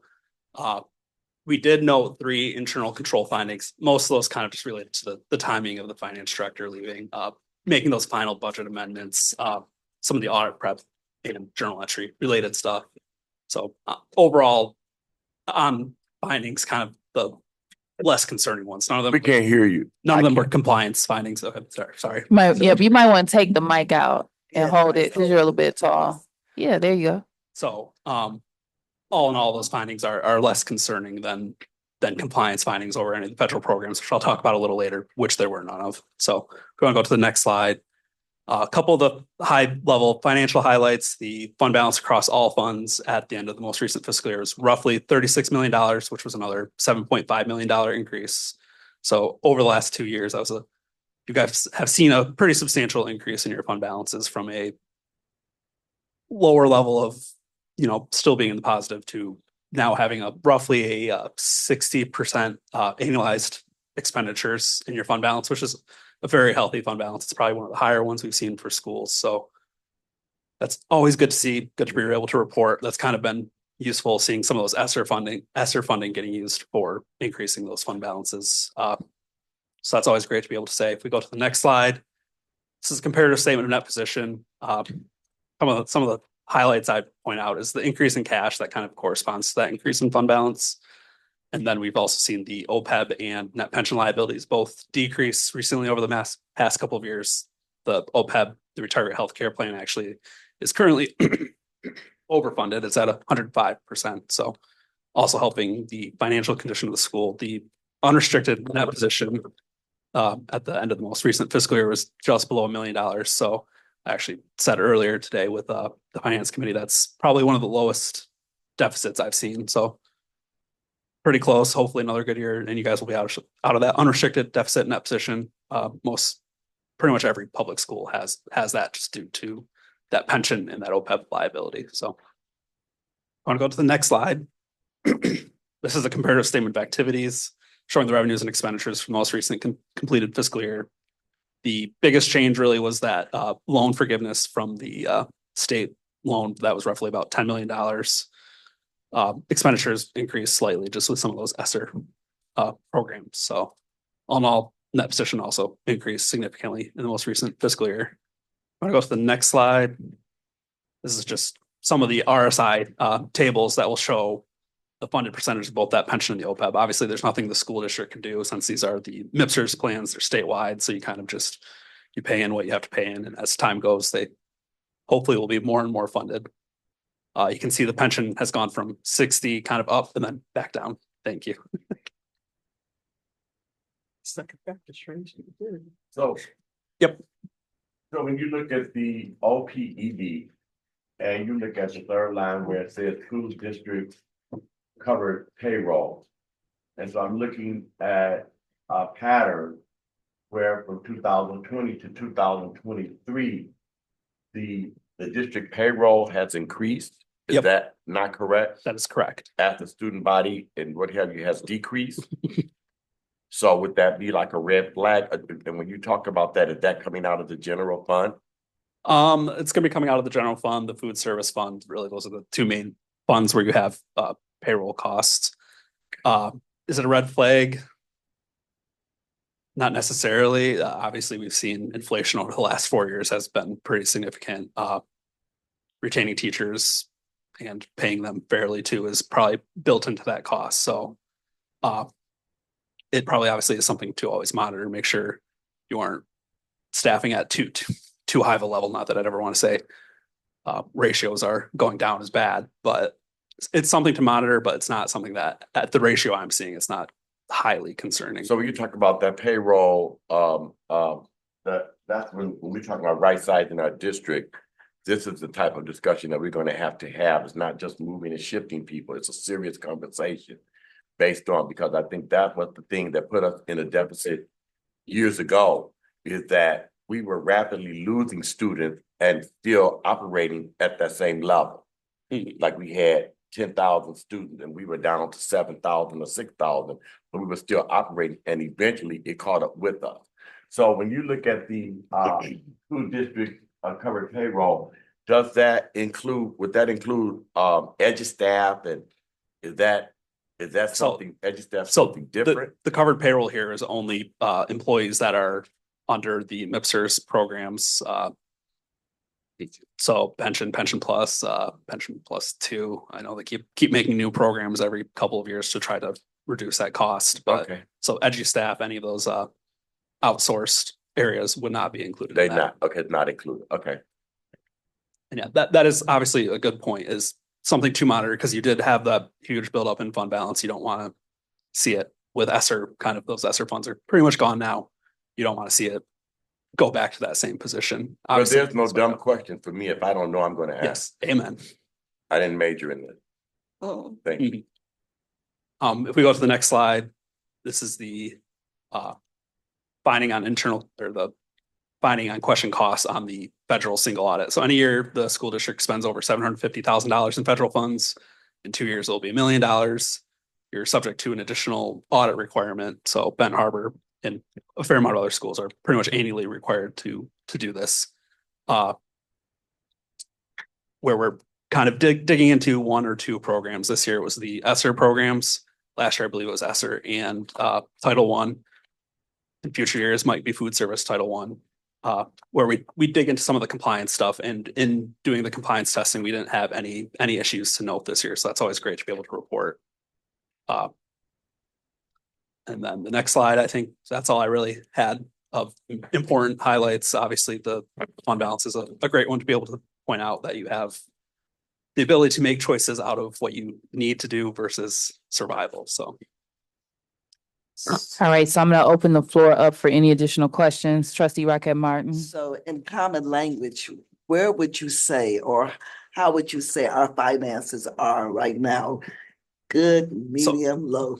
Based on that fund balance, I would say you're probably in the upper echelon of schools by percentage of annualized expenditures. Obviously, that can depend on, if you have any major building projects you're looking into doing that. You all know that will deplete that really quickly. So it's something to be proud of that you have built that up, but something to make sure you're monitoring and not having that disappear, because obviously we know any building project can really deplete that and snap a finger. So. Trustee Gavin. thank you. I'm happy to hear that us paying our staff is not a red flag. Real good to hear that. Also good to hear that we are at the highest level of assurance in regards to your unmodified opinion. My question is regarding the internal control finding. You indicated the segregation of duties as an internal control finding. Can you give I don't know if you're able to give a recommendation as to best practices for that versus what we're currently doing and how we can move towards the best practice recommendation on that? From what I remember on that finding, it was based on the journal entries. There wasn't that second set of eyes between who was preparing it and who was entering into the system. I think that really came out of that time, especially the audit prep stuff where the finance director position had been vacated. So you didn't have a second set of eyes reviewing the journal entries, having that review, making sure, the journal entry is reasonable for a correct reason and not for, not saying that this would happen, but take $1 million out of cash and put it into this expenditure for no reason kind of thing. That's what you're looking for there. So the district does have that in place where you had that review process before. I think it's when you lose someone in that high level finance position, you kind of run into those issues. So losing that director of finance position, is that also kind of where the budget control and material audit adjustment issues came up? Yeah, so not having that finance director there. Yeah, that's the budgetary one for sure, that you want to make sure the board's looking at, your budget to actual at the end of the fiscal year, and then having those adjustments posted or presented and then posted.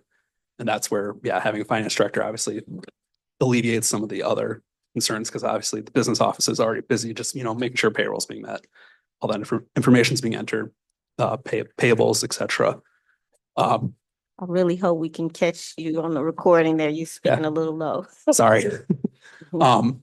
So that's where having that finance director would be beneficial, making sure you're catching those expenditures before they go over budget. And then also with the material audit adjustments, that's kind of that same thing, where having someone that has spent years doing school accounting can help with some of the new GASBs. They keep giving us new accounting pronouncements. Beliases is one of them. Next year, compensated absences, which relates to sick and vacation. There'll be some changes there too. So having all that stuff prepared for us to audit versus us kind of assisting in that step will would help alleviate that finding. Awesome, thank you. I guess my last question is, you mentioned that we're in the upper echelon in terms of finances. So we're in a good place and in comparison to other schools, provided that we don't have big building projects. So if, when we look at our dilapidated buildings and all of the things that are needed, we have good cash, but if we also have these other building needs, either A, it would be helpful for us to, if the state was willing to support in terms of building infrastructure, finances, or if we end up having to fix some things, that may have an impact. So we need to think about both of those. Yeah, that's definitely something for the board to always monitor, make sure you have the funding in place for those. Obviously, some school districts will bond out for those costs. Obviously, can't guarantee that you're gonna get the bond approved by the public, so that is something to make sure you're factoring in when you are making decisions based on that fund balance percentage. Thank you. How does? Can I jump in with a question really quickly? Okay, so I'm sorry, there was a page that I was on that explained the findings, really simply, and I can't find it. It was simply, can you help me, Ms. Barkar? There was a page where there were the findings and then it had what your recommendations for what you were gonna implement. Yeah. It's on the audit report. Okay. After what page of the audit report? Just a second. Is it Towards the end. Oh, okay. Thank you. That was my only question. Go ahead, Secretary Trump. So when you talk about, Okay, got it. one of the things that our treasurer has stated prior to is the way in which we're spending and how we're moving, that we have to be mindful at all times as it relates, because we did have the debt forgiven. We also had ESSER funds that we were able to use. So moving forward, making those decisions, those things, we don't have access to all of that now. So we have to be strategic and mindful of how we use this money. But my question is, when you're doing the audit, when you're talking about building projects and what have you, sinking funds money that's here, is this a part of this audit? Our sinking funds money? Yep, so that is part of that, the fund balance line. There are two different ones. The $36 million, that's the general fund, the food service, the sinking fund. I think those are the three funds you guys have. So that's the total amount. And then I think of that, roughly 24 million was the general fund dollars. So. Okay, one more question. When you're talking about, and I think that we have to be mindful when it comes to our general fund. That's the main thing, that we are clear on what it is that we're doing. We're making decisions and getting recommendations from our director of finance as it relates to general funds, because we have loads of grants, we have other things that come in, and so we have to do that strategically. When you're talking about this audit, when you what are the three areas that there's the third area, which is what? Is there anything with our athletic department funds, or is that a part of our general fund? How does all of that, is it all fiduciary? Angela can correct me if I'm wrong here, but I believe the athletic department is part of the general fund. Almost every school that's built into the general fund information. Yeah, so all of any, okay, fine, I'm good. Yes, our athletic fund is a part of our general fund. We don't separate it out. Yeah, out of the 30 some schools we audit, I think I can name one that they separate it out just for reporting purposes, but it's still part of the general fund. And obviously, typically the athletic department does run a deficit, obviously, at the high school level, so. All right, and just to notate for the board, the page that I was referencing, the simplest way that it tells those noted findings is page 71 of your binder. It goes into those findings and then the recommendations. and whether Ms. Brock Carter agreed. Right, any questions from the board at this time or? So what you just said, Madam President, so if we look at it, like this,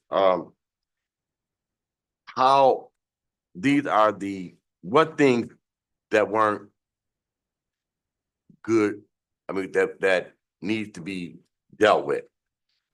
Starting on 71, yeah. Starting on 71, can you give us an overview? So- What did you find that was not in compliance or out of sync, out of order? So the segregation of duties, that was with the journal entries, that secondary set of eyes reviewing it between the person that's creating the entry, getting posted into the system and being reviewed. Okay, can you put that in layman's terms? Is that one person signing the check and Yeah, doing the same thing? it would be like one person signing the check, one person entering the invoice into the system, one person reviewing it. Yeah, Matt, I can help you out. We realized that in Skyward, when we can initiate an approval process so that when journal entries are submitted into Skyward, someone has to look them over and approve them before they can be posted. So that is what we have implemented in the business office. We didn't have that function active at the time of the audit, but as we went through and discovered the findings, we added that extra layer of approval in our system so that now no journal entries will be posted until they are reviewed and approved by myself. Has this been a practice prior to you coming? Was this a practice that No. that they used at the beginning, or did this just happen when it transitioned to you? It just happened when the auditors expressed that that is a flaw in our internal controls. Right, no, because I really appreciate you coming in the way in which you had to come in, please. And I mean that from the bottom of my heart. Thank you. Okay, and to come in and just have to, boom. But I'm saying, has this been a common practice? Was this happening when we had our CFO? No, it wasn't. And nobody left all those things in place to you to even assist you and help you in that from that finance office. Is that correct? Correct. Thank you. I appreciate it. You're welcome. Mhm. Yeah, and as far as the other two findings go, the material audit adjustments, that's just, there's certain accounting things we have to do, capitalization of fixed assets, the review of that kind of stuff. Obviously, Angela's super busy. So not having, that extra person in there with that horsepower to make sure that those things for the audit are getting prepared. In an ideal world, the auditor should be reviewing everything and not kind of making some of those judgment calls and getting the school's blessing or approval on. So that's where that material audit adjustments comes from. That one's not highly common in schools, but somewhat common, especially the smaller the school, the more often we'll see that finding. And then the budgetary one is one we'll see at any school. Obviously, it was more of a timing issue, I think, there, just not having that probably final review and presentation of, hey, let's adjust these 5 or 6 line items that went over Right. budget. We're doing that tonight. It doesn't count. Not No for grace the period. audit, but that's something to make sure you're doing. Yeah, obviously, it's Okay. something good to be looking at monthly, quarterly to make sure you are making those adjustments, and then hopefully that doesn't happen. Obviously, that's more of that's one of those, I won't call it a huge red flag. It's not a red flag, but it's something to pay attention to. Obviously, if you're always going over budget, that might mean you're overspending, but we can't overspend. So I know you want to continue to keep the contract. Let us know what the deal is. If it's a red flag, let us know. If our finance director knows what that red flag is. And we discussed that in the finance committee this morning. This afternoon in the finance committee meeting, we discussed that we be more intentional on our budget revisions and making sure our line items don't go over. And if they are close to going over or could be going over in the near future, that we do a budget revision before that happens. All right. Anything else you think is, and you did specify that, if I'm not mistaken, you said we did not have any of the red flags that create federal level concern. so yeah, there were no compliance findings on the single audit, and that's where you sometimes will have some of those desk audits for Title I or food service where you have additional compliance steps you have to follow. So Okay. And so being that we are in the education field, if you were to give us a grade, would this be a A? So on the financial condition, I would say an A. Obviously, some of that material audit adjustments. I think the financial condition should be your not your number one priority. Obviously, educating the students is your number one priority, Right. but in terms of the financial area, the financial condition is probably the most important thing. So Okay, President Robinson, you have the floor. he's gonna give us a grade on the others. What's the grade? that's what I was gonna say, like the audit presentation, the material audit adjustments, that part is where I would knock you down slightly from that A, but To To a A minus? plus. we'll go with a B. How about A a B? B, okay, and that's what area? So in terms of just the audit preparation, so Oh, having being capital prepared. assets prepared, Okay, some of the other kind of higher level accounting stuff. okay. Madam President. Vice President Bowens. I just want to say thank you, Miss Angela Brock Carter.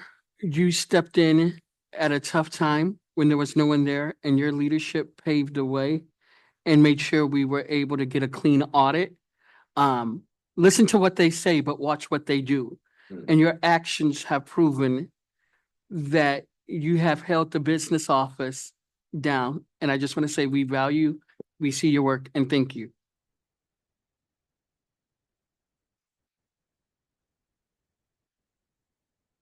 I agree. And I want to say thank you. Was there anything else that you wanted to close with before? Nope, just kind of echoing those same Okay. words. Angela's and the team were great at getting us everything we needed to make sure the audit was done timely and completely. So thank you so very much for your time and your patience this evening. I did consider putting you at the top, but I knew that I had a whole half a room full of children that would have been antsy by now had they had to wait until later. So I chose to sacrifice you versus the children. And anytime sacrificing over. So I appreciate your patience as well. And I just want to agree with Vice President Bowens. I'm very grateful that Ms. Brock Carter was here to step in that capacity. And I know there was expressions from the table in concern with her juggling multiple duties. And so I just want to commend you on your first successful audit completed without a director of finance, which I think is absolutely phenomenal. So thank you very much. So thank you. Yeah, thank you all for your time and hope you have a good rest of your meeting. All right, thank you so much. All right, we're gonna pass it back over to Ms. Brock Carter. She is going to present her budget revision. Thanks again, Matt. Appreciate it. All right, so we kind of went over the budget revision at the last work session. We are doing a budget revision in order to adjust our fund balance, ending fund balance for the sinking fund due to the Verkada project. The Verkada project, we are using a portion of the sinking funds to pay for it. So it's going to change our original budget that was done at the beginning of the school year. So as Matt mentioned today, when that changes, we need to do a budget revision before we do those expenditures. So the budget revision slideshow is there.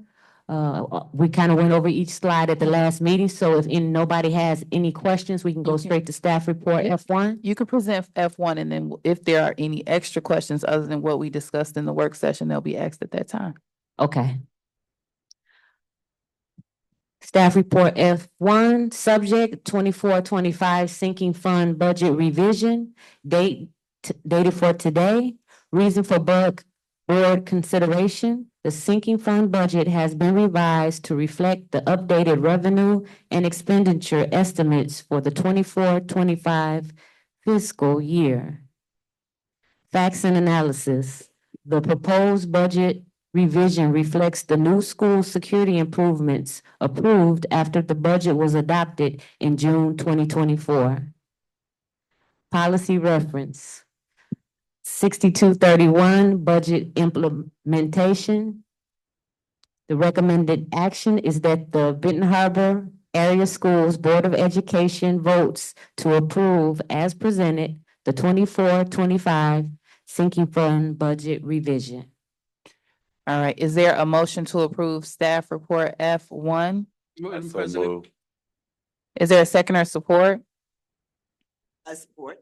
All right, the motion has been made by trustee Rocket Martin and supported by Vice President, no, who made it? The motion has been made by Secretary Triplett and supported by trustee Rocket Martin. Any questions, comments, or concerns? Hearing none, Secretary Triplett. Oh, I did have a question, and this is for the fiscal. Yes, year. the The fiscal year. fiscal. All right, thank you. Appreciate you. The only other thing I will notate is, we do have a strategic plan goal that is related to finance. However, this is not something that's binding or in bylaws. It was just a special request that I made, so we can proceed with the staff report as it is. So Secretary Triplett, please call the vote. Did you just say that? That there would be a relevant strategic plan goal reference because it's a fiscal component in there about fiscal responsibility. But I'm not gonna hold this up because of that. But you know, the English major in me couldn't. Yeah, go ahead. President Robinson. Yes. Vice President Bowen. Yes. Secretary Triplett, yes. Trustee Rocket Martin. Yes. Trustee Gavin. Yes. Motion carried. All right, thank you so much. And next we have staff report F2, which is our acceptance of the actual audit report that was provided this evening. So Ms. Carter, you can present. Thank you. Staff report F1 is our audit presentation. Oh, is F1 the audit presentation? I'm Not sorry, F2. Yeah, okay. Thank you. The reason for board consideration, board policy requires that after the close of the fiscal year, an audit of all accounts of the district be made annually by an independent certified public accountant. Facts and analysis. Auditors from Gaybridge and Company recently completed the external financial audit of the district's 23-24 financial records. This evening, representative from Gaybridge and Company were here to present a summary of this year's audit report. Policy reference, policy 6830, the audit. Strategic plan goal reference, facility/operations. Benton Harbor area schools will develop, implement, and evaluate a fiscally responsible plan that will ensure physical and psychological safety. Recommended action that the Benton Harbor Area Schools Board of Education votes to accept the 2024 audit report from Gaybridge and Company. Is there a motion to approve staff report F2? So moved. The motion has been made by trustee Rocket Martin and supported by Vice President Bowens. Any additional questions, comments, or concerns regarding the audit? I just want to notate, that's the goal reference that I was mentioning before. It's notated on here. There's no other questions. Again, job well done, Ms. Carter. Thank We you. appreciate you sincerely. Secretary Triplett, please call the vote. President Robinson. Yes. Vice President Bowen. Yes. Secretary Triplett, yes. Trustee Rocket Martin. Yes. Trustee Gavin. Yes. Motion carried. All right, F3, you can proceed with the monthly financial reports. I am presenting the monthly financial reports for October 2024. If we take a look at the budget to actual summary version, you will see that our revenues are at 31%, our expenses are at 23%, and we are at 33% of the school year. So we are a little down in revenue, but we are very low in expenses as well. So,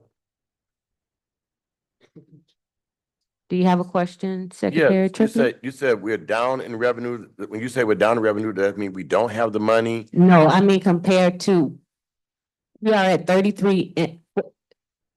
Sorry, when we get to the month of October, we'll be in 33% of the fiscal year. Right now, we have 31% revenue compared to our budget. So that's So- a good thing. That's a good thing. We're under, we're spending under, is that not correct? Not expenses, revenues. We have received 31% of our revenues. We should have received 33% of our revenues. So we are just slightly under when it comes to revenues. But during the month of October, the business office had to focus a lot on the audit, so we didn't get a chance to do some of our deposits that we normally do on a weekly basis. We almost had to say, like, shut the business office down. We have to focus on the audit. So we didn't get a chance to do our deposits in a timely manner. So when we get to November's reports, you will see that we will probably be over in revenue. And when it comes to expenses, that's a good thing that we have only spent 23% of our budget when we should have spent 33% of our budget in October. So we are down in expenses, which is a wonderful thing. Thank you. You're welcome. And the details of that report are on the next page. Then we have our AP check register. I just want to point out some of our large expenditures for the month of October. One was our Blue Cross Blue Shield health insurance premium for the district. And then we also made a large payment to Savas for textbooks.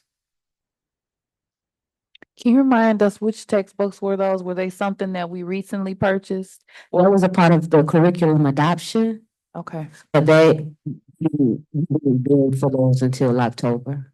okay. So when I when I hear you say curriculum adoption and the books that we bought, that's not our curriculum. Those are, from my understanding, those are textbooks and what have you, or you can correct me if I'm wrong. Those are textbooks that the Michigan Department of Education and Baron Risa said that we needed to use. I want to know, because I hear the word curriculum and we haven't finalized. I haven't seen quote unquote curriculum. Well, should I say textbook adoption then? I'm sorry, I'm gonna have to refer to Ms. Kutch on that, because I'm not sure the exact items that we purchased from Savas. Yeah, what did we This purchase? was in October. I can pull up the actual thing here. Hold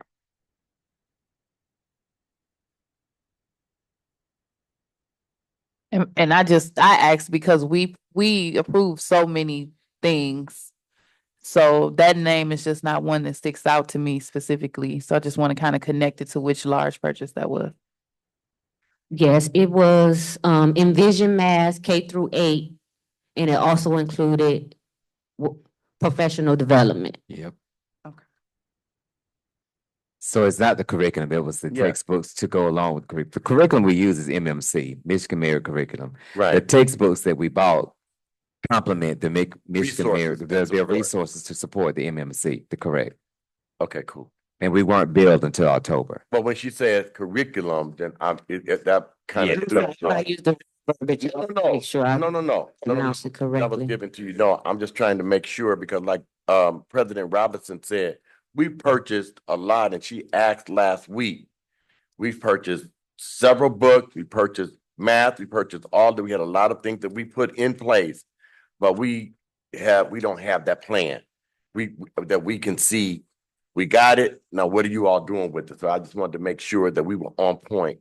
And I will get a chance to meet with Director Cuss and Dr. Butts so we can get some clarification and bring those to you before he goes on his sabbatical. When it's sabbatical. Okay, and just to pause, Ms. Carter, because I don't want to lose the thought, and I know we're not at teaching and learning, but Secretary Triplett kind of segued into it. I did request for this meeting to have the pieces of the puzzle so we can see how everything fits together. And I'm not seeing that that's included in here. So this is a gentle reminder that I've requested. I've requested that, and I don't ask for much, but what I do request, I do expect to see it on there, and I just realized that it's not there. So if we could, and that's not for your department at all, but this was more so me saying we've spent $200,000 on this program, we spent $1 million on this program, we have this entity coming in to provide resources, and how do they all fit together in order to make sure that we don't have random projects going off every which way it goes, but they're not working in alignment towards the goal. So I want to be able, I'm the board president and I can't see it, not to say it's not there, but I just want to make sure that we are looking at the full big picture with all of the hundreds of thousands that we're spending and how they all correlate together to meet the goals that we had. So that's just a reminder. So, but go ahead with your presentation. Okay, thank you. It was curriculum. That's where I threw you off at when you said Yeah. we just start with the word Yeah, curriculum. I should have said textbooks and PD. That's okay. So those were the only two large checks that we wrote in October. So if you have any questions on any other of the expenditures, please let me know. I'm gonna go ahead and move to our year-to-date revenue comparison.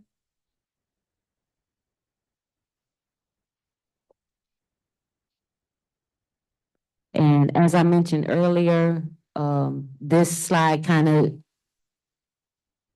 reiterates what I mentioned before as far as revenue.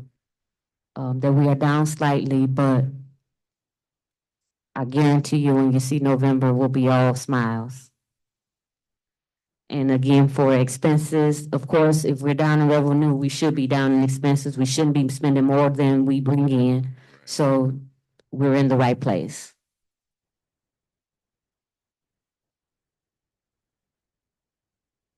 Okay, if there aren't any other questions, I'm gonna go ahead and go to staff report F3. Go ahead and always go into the staff report because what you'll get is questions here and questions at the staff report. Okay, Okay, so go ahead and go into it. thank you. So the reason for board consideration is a set of financial reports is provided to the Board of Education each month. Facts and analysis this evening, it is recommended that the October 2024 payments be approved for all district funds totaling $507,124.14. Policy reference is 6470, payment of claims. And strategic goal reference says none, but did you want me to read from the other one? No problem. The strategic plan goal reference, facility/operations, Benton Harbor area schools will develop, implement, and evaluate a fiscally responsible plan that will ensure physical and psychological safety. Recommended action is that the Board of Education approve the October 1st through October 31st, 2024 payments for the following funds. General Fund, $499,856.37. Food Service Fund, $4,935.77. Student Activity Fund, $2,335 for a total of $507,124.14.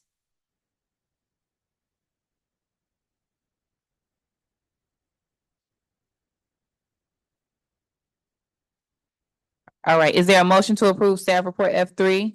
Madam President, I make a motion to approve staff report F3. Is there a second or support? Support. The motion has been made by Vice President Bowens and supported by Trustee Rocket Martin. Any questions, comments, or concerns?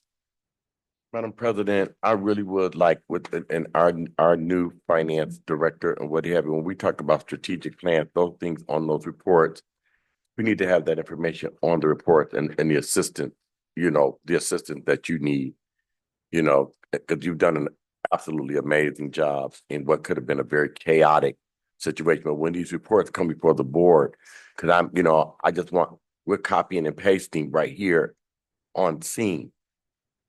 And so I don't know if it's assumed that people do not look at the information, it's not caught and what have you, but this is critical when it comes before the Board of Education. I guess this is the superintendent. It's really critical. It does help us, because I had a question. I'm like, okay, so we're talking about, we bought these books and all these things, but how does that align with facilities and operation? If we put that down as a strategic plan piece. So is that facilities operation? Is that a strategic plan? Is that curriculum? you know, what does it? So it kind of, you copy and paste something from facility when we were talking about textbooks. Well, I'm confused. Yeah, she, in that moment, she was clarifying for you the major purchases that were impacted and that were present in her October report. But our strategic plan only has so many core areas. So it's academic and programs, which is increased student achievement as measured on local, state, and national assessments. Mhm. Then the next one that we have is culture and learning environment. That's self-explanatory. Personnel and leadership. And then the other, communications and community engagement. And then lastly, operations. So operations includes financials and the facilities kind of building maintenance. They're in two. Develop, implement, and evaluate a fiscally responsible growth plan that will ensure physical, psychological, and educational growth. So being that she's providing her financial reports, that would be a part of the operations goal. It doesn't align with the others. Because she's not specifying just the purchase of books. Her report is Right. about purchase of everything and being Okay. fiscally So it responsible. will always be facilities and operations when we Yeah, talk they're about, merged. no matter what, that would be. in. Mhm. Okay, thank you so very And just much. and just so the public knows why this is important to us, because we're trying to make sure that everything we do is in alignment with the strategic plan. So if the report comes before us and there is no strategic plan reference, it should not be before us. So that's why I just want to make sure like we have it noted so we know exactly which particular goal is this vote supporting. Okay. Have we taken the vote yet? We're still in questions? Getting ready. Okay, Secretary Triplett, please call the vote for staff report F3. President Robinson, Yes. Vice President Bowens, Yes. Secretary Triplett. Yes. Trustee Rocket Martin, Yes. Trustee Gavin, Yes. motion carried. All right, next up, we have the Student Support Services update, Director Nichols. Yes, good evening. Just giving an update about our fall culture and climate surveys. They are live, they're up and running. We did have our family perception surveys out, so if you please get the word out. We have seen a lot of families, so we have total now, the last time I checked, it was 89 who have completed the survey, so we're trying to get more. So if you know of anyone, to just remind them to complete the survey. Next, we, from our athletic department, the Lakeland Conference, as I stated at the last work session, we had students that had made the Lakeland Conference Awards. And then, did you want me to go over the names again? Sure. Okay, yes. So for football, Latrell Johnson, Timothy London, Overtus Franklin, Damon, did I say his name right? Make sure I said it. Damani McBride, thank you. Byron Broyles, Jaden Hutcherson, Maurice Ford, Marquell Johnson, Messiah Lacey, and then for our volleyball team, Lovely Douglas and Montiana Duckett. Congratulations.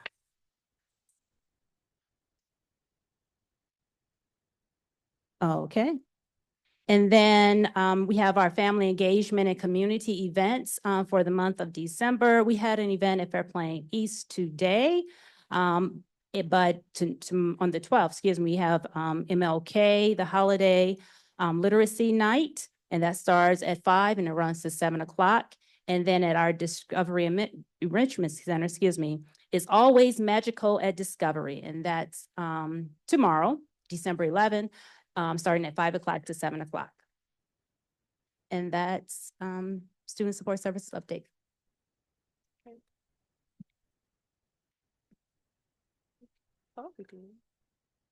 Okay, Trustee Gavin. Thank you so much. Just a quick question. What came up for me, Director Nichols, when you were talking about the family perception surveys, do we have excuse me, do we have active PTAs in each of our buildings? No, we do not have active PTAs at all of our buildings. Do we have PTA in any of our buildings? So I know at MLK, there is a It's not a PTA, so to answer your question, no, In none of our buildings? no. Okay, so I guess what's coming up for me is if we are looking to gauge family perception and developing, unless we have some other, do we have some other program that, because I might be old school, do we have some other program that has replaced PTA? No, so a lot of times what happens is, and this is just from me being in my position now, is what I've observed is that, and speaking with our district family engagement specialist, is that getting parents to come out to participate in that. So us having those events is trying to get them to come into our buildings. So yeah. So what's coming up for me is that if we have family engagement liaisons, is that the title? Family community engagement specialist is their Family community engagement specialist. What I've seen is really great support at the events, right? But then the PTA, from my experience, is how you get the parents to kind of have a say, have, that connection to the teachers, to the school, and really get involved. And so I'm wondering, is that something that you're open to, or that the school district is open to bringing back the PTA so that there can actually be an organized group of parents who are supporting the work, and they can help, get those surveys out and give feedback, really good feedback, as they are directly involved. Is that something that, I don't know if that's a question for, am I in the weeds? No. Is that a question for Dr. Butts or for you, or who? I can again push that. I do know at this time right now we are trying to push our more of a parent ambassador. So that involves some coursework, sort of like workshops for our parents. So I will definitely take that back to the team and put that back out there. Okay, thank you. So what I would also say is that, maybe if someone is finding out what are the barriers, if it's transportation, I know Benton Harbor may have about 30% transportation issues. And so maybe it's Zoom meetings or, something. I don't know what it would be, but there may be some ways to eliminate those barriers. They're coming out for the events. And so I don't see why they wouldn't want to, connect so that they can have a little more, I don't know, ownership into the school district. It might help us keep them here if they have a say, and that connection and collaboration. And then also, I'm wondering is this the section where they give updates on peer mediation and how that's going? I'm sorry? Is this the section in which we get updates on how peer mediation is going? No, tonight I did not give an update on peer mediation. Okay, because I thought that we were implementing that as an ongoing update item, so that we can see the progress on that.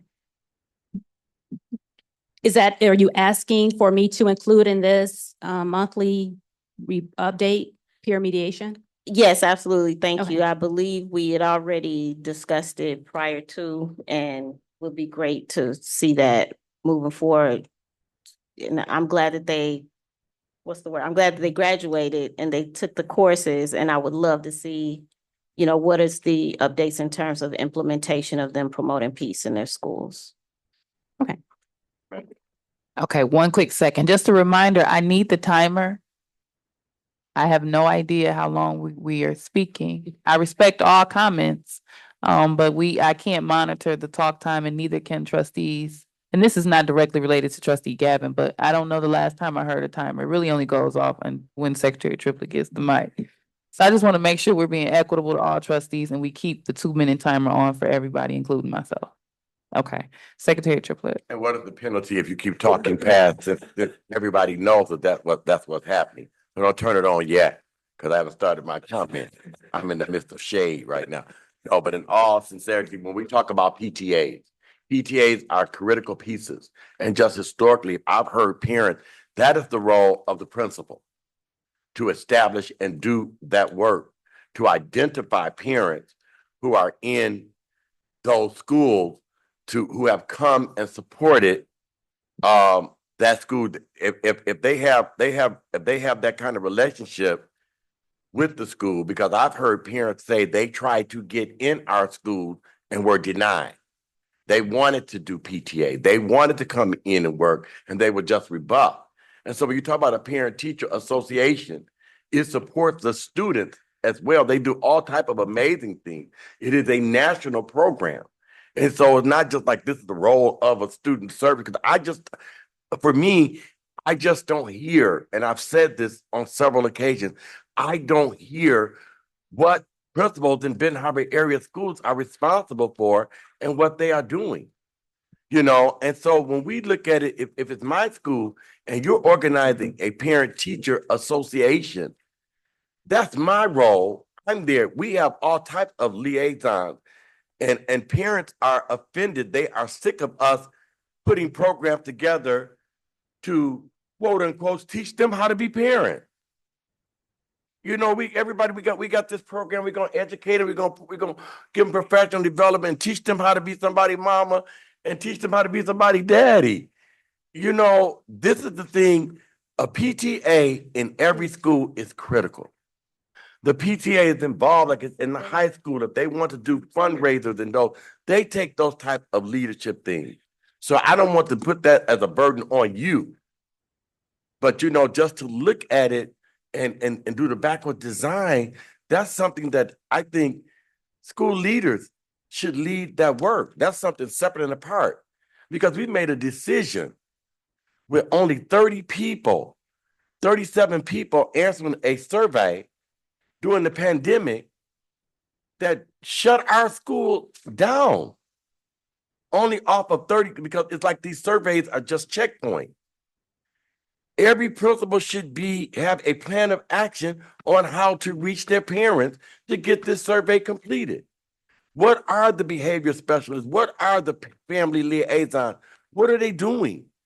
Why aren't they calling these people and saying we need a certain percent? Do we have goals set that 60% of the parents at Fairplain Middle School will be contacted by this family liaison that's sitting in the building? So, 87 people, that's for the public. But every school should have a certain amount of surveys that need to be completed. And how do you do that? So we can really make some honest decisions versus this being just a checklist. And the bell rings for the first time tonight. Thank you. I'll suffer in silence. Okay, so I'm going to call just a very brief recess. It's 8:36. I would ask if we could be mindful and return no later than 8:45. That's a little bit less than 10 minutes. So we're taking a brief recess for those that are on Zoom. The board will return at 8:45.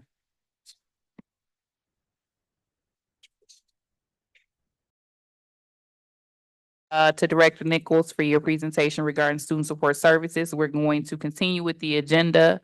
We are at teaching and learning. Director Cupsh. And I know most of this we did go through in the work session, the course guide updates, the district testing schedule. We had heard a lovely presentation from 21st Century Ed last week. I believe you also gave your update last week. Did you give an update? I did briefly, and I just wanted to say that we did, if you look here, I did speak with Director Custon. Thank you for sending me the notes and what have you, resending the notes again. And so for those of you all from last week, we went on our overview. And so now at this time, I'd like to turn it over to our Director of Curriculum and Instruction. So we would like to move down to the staff report T1. If that's okay. Absolutely. So staff report T1, the subject is 21st Century Ed STEM education system. The reason for board consideration, the Board of Education shall approve all textbooks or contracts used as part of the educational program of this district. Purchases over $28,048 need board approval according to the most recent State of Michigan Department of Education threshold. Facts and analysis, the district is prepared to purchase 21st Century Ed to help achieve two key goals, reducing chronic absenteeism and improving academic performance as measured on local, state, and national assessments over 3 years. By combining personalized interventions, enriched learning opportunities, STEM-based SEL programs, and community-driven events, 21st Cent Ed STEM education system offers a cohesive framework for continuous improvement. Policy reference, policy number 6320 purchasing, policy number 2210 curriculum development. Funding source ESSER 3. Strategic plan reference academics. Benton Harbor area schools will increase student achievement as measured on local, state, and national assessments. Recommended action that the Benton Harbor Area Schools Board of Education votes to approve the purchase of 21st Cent Ed comprehensive STEM education system as presented totaling $1,333,118. All right, is there a motion to approve staff report team 1? I so move. Is there a second or support? Support. The motion has been made by Secretary Triplett and supported by Trustee Rocket Martin. Any questions, comments, or concerns?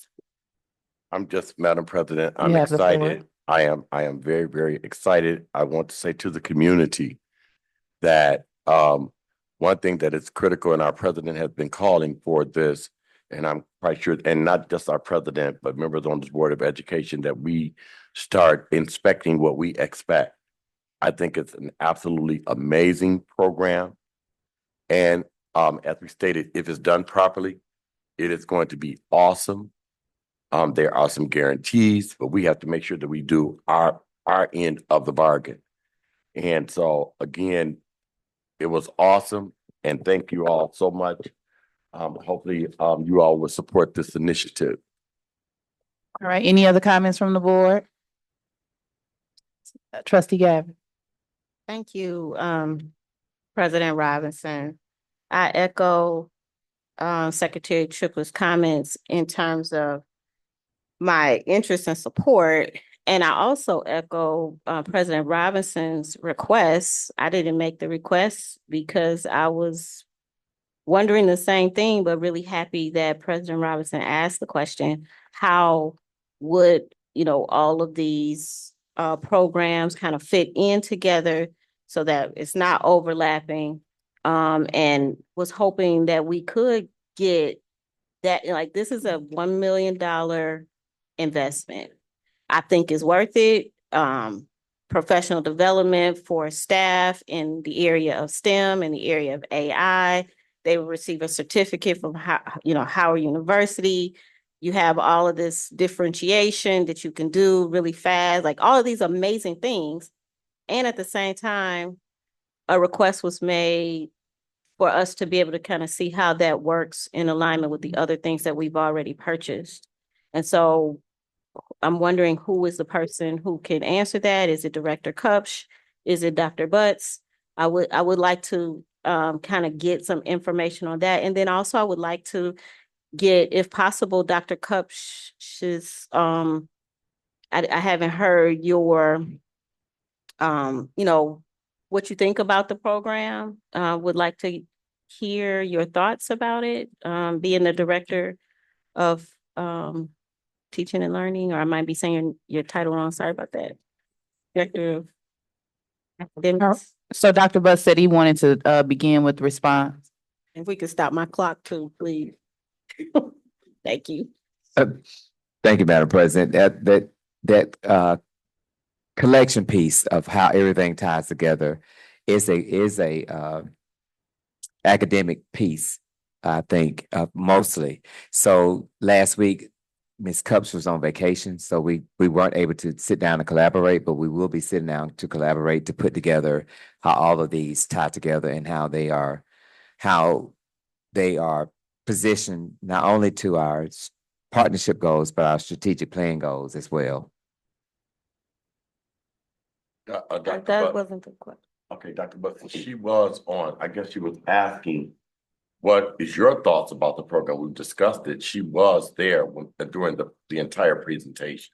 So I was trying to get a general idea. What's your thoughts about this $1.3 million investment that was presented? We haven't heard anything. What's your thought? And what I would like to add is that I guess I understand the partnership agreement and the strategic plan. I understand how that fits in. I think the question that President Robinson was asking was, how does this tie in to the other purchases that we made, such that it's not a it's not an overlap, or do they work together? How does that work together such that we're not wasting money? That's what that was the question that I was answer that I was looking for. And then also, Dr. Kupch, if you have some feedback as well, or if there was feedback from the staff, I'd just like to kind of hear what everybody who's impacted feel or see.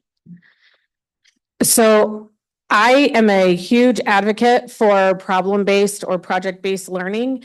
Students that have the opportunity to look at a problem, walk around it, take it apart, put it back together, they learn more than if they're just reading or writing or answering questions on a piece of paper. We want to develop critical thinkers that are able to solve problems no matter when those problems occur in their life, whether they are family, relationship, work-related, financial, and building those critical thinking and problem-solving skills through project-based learning and problem-based learning develops those very important skills that are necessary for life. Plus, our prefrontal cortex is the last part of our brain that develops. And if we don't exercise the prefrontal cortex, which is the risk management, the decision-making, and the problem-solving part of our brain, then we will never fulfill our full potential. So I think that the concept and the instructional strategies that will come through this will be extremely beneficial to all teachers. And just like you, I was a CTE teacher for almost 2 decades. So I live in the space of, let's do this. Let's see how fractions work in the kitchen. Let's see how fractions work with the sewing. Let's see how child development works in a lab preschool. And that's the same concept that the 21st Ed program will bring to all of our teachers at all grade levels. Okay, so thank you so much for providing that input. Now I can kind of see, you have your textbooks, you have that curriculum, but this STEM project brings it to life, and it gives our hands-on learners an opportunity to really get in there and participate in the learning on all levels. So thank you so much for that input. What I would say, just to add, is I will support this. I support this. This is an investment in our kids. But what's more important is that we have some infrastructure in place to really make sure it's successful. And I don't see the technology director or the education technology specialist, somebody who will hold that portion of the program to make sure that everybody has computers, everybody has everything they need, just in order to make that happen. So I support it. And I also hoping that, our superintendent, in connection with you, Director Kupch, will please ensure that we also have somebody to hold that technology piece. Thank you.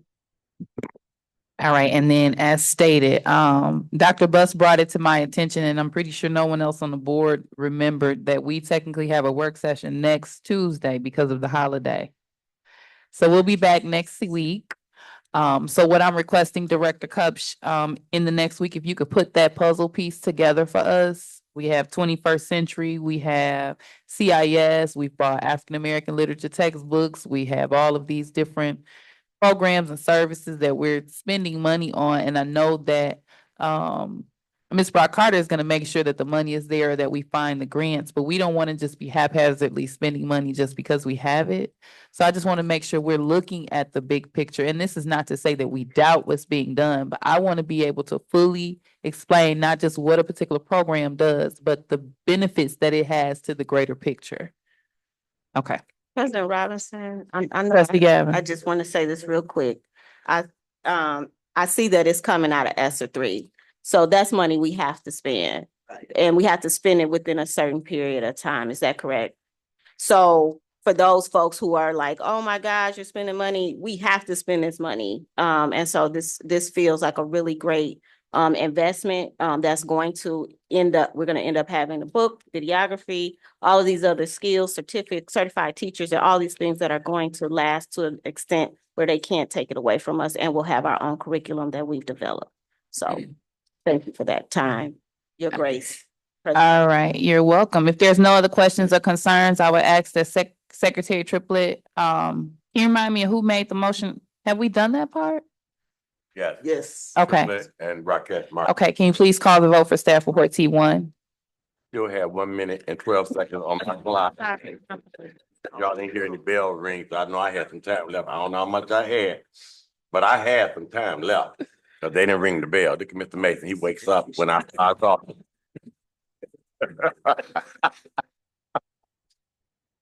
Also, but Madam President, I'm gonna be brief. Because, and I'm very serious about this with this partnership agreement and us getting in there and grinding and looking at this window of January, February, March, April, our kids are testing, May. And all of this stuff, we got to pull this together. I mean, like quick. Then they have got to make at least 5% growth within that window. How does that look and what has to happen? And our teachers must be at the table and they must lead this work. Our teachers have to be. Our curriculum, we had a curriculum committee that made decisions on textbooks and all of that stuff. We need them there because this is an emergency situation, Doc. Thank you so very much. All righty, so with no further delay, Secretary Triplett, can you please call the vote for staff report T1? President Robinson. Yes. Secretary Triplett, yes. Trustee Rocket Martin. Yes. Trustee Gavin. Yes. Motion carried. All right, excellent. Up next, we are at the human resources section of the agenda. There was an oversight that was noticed prior to going to recess.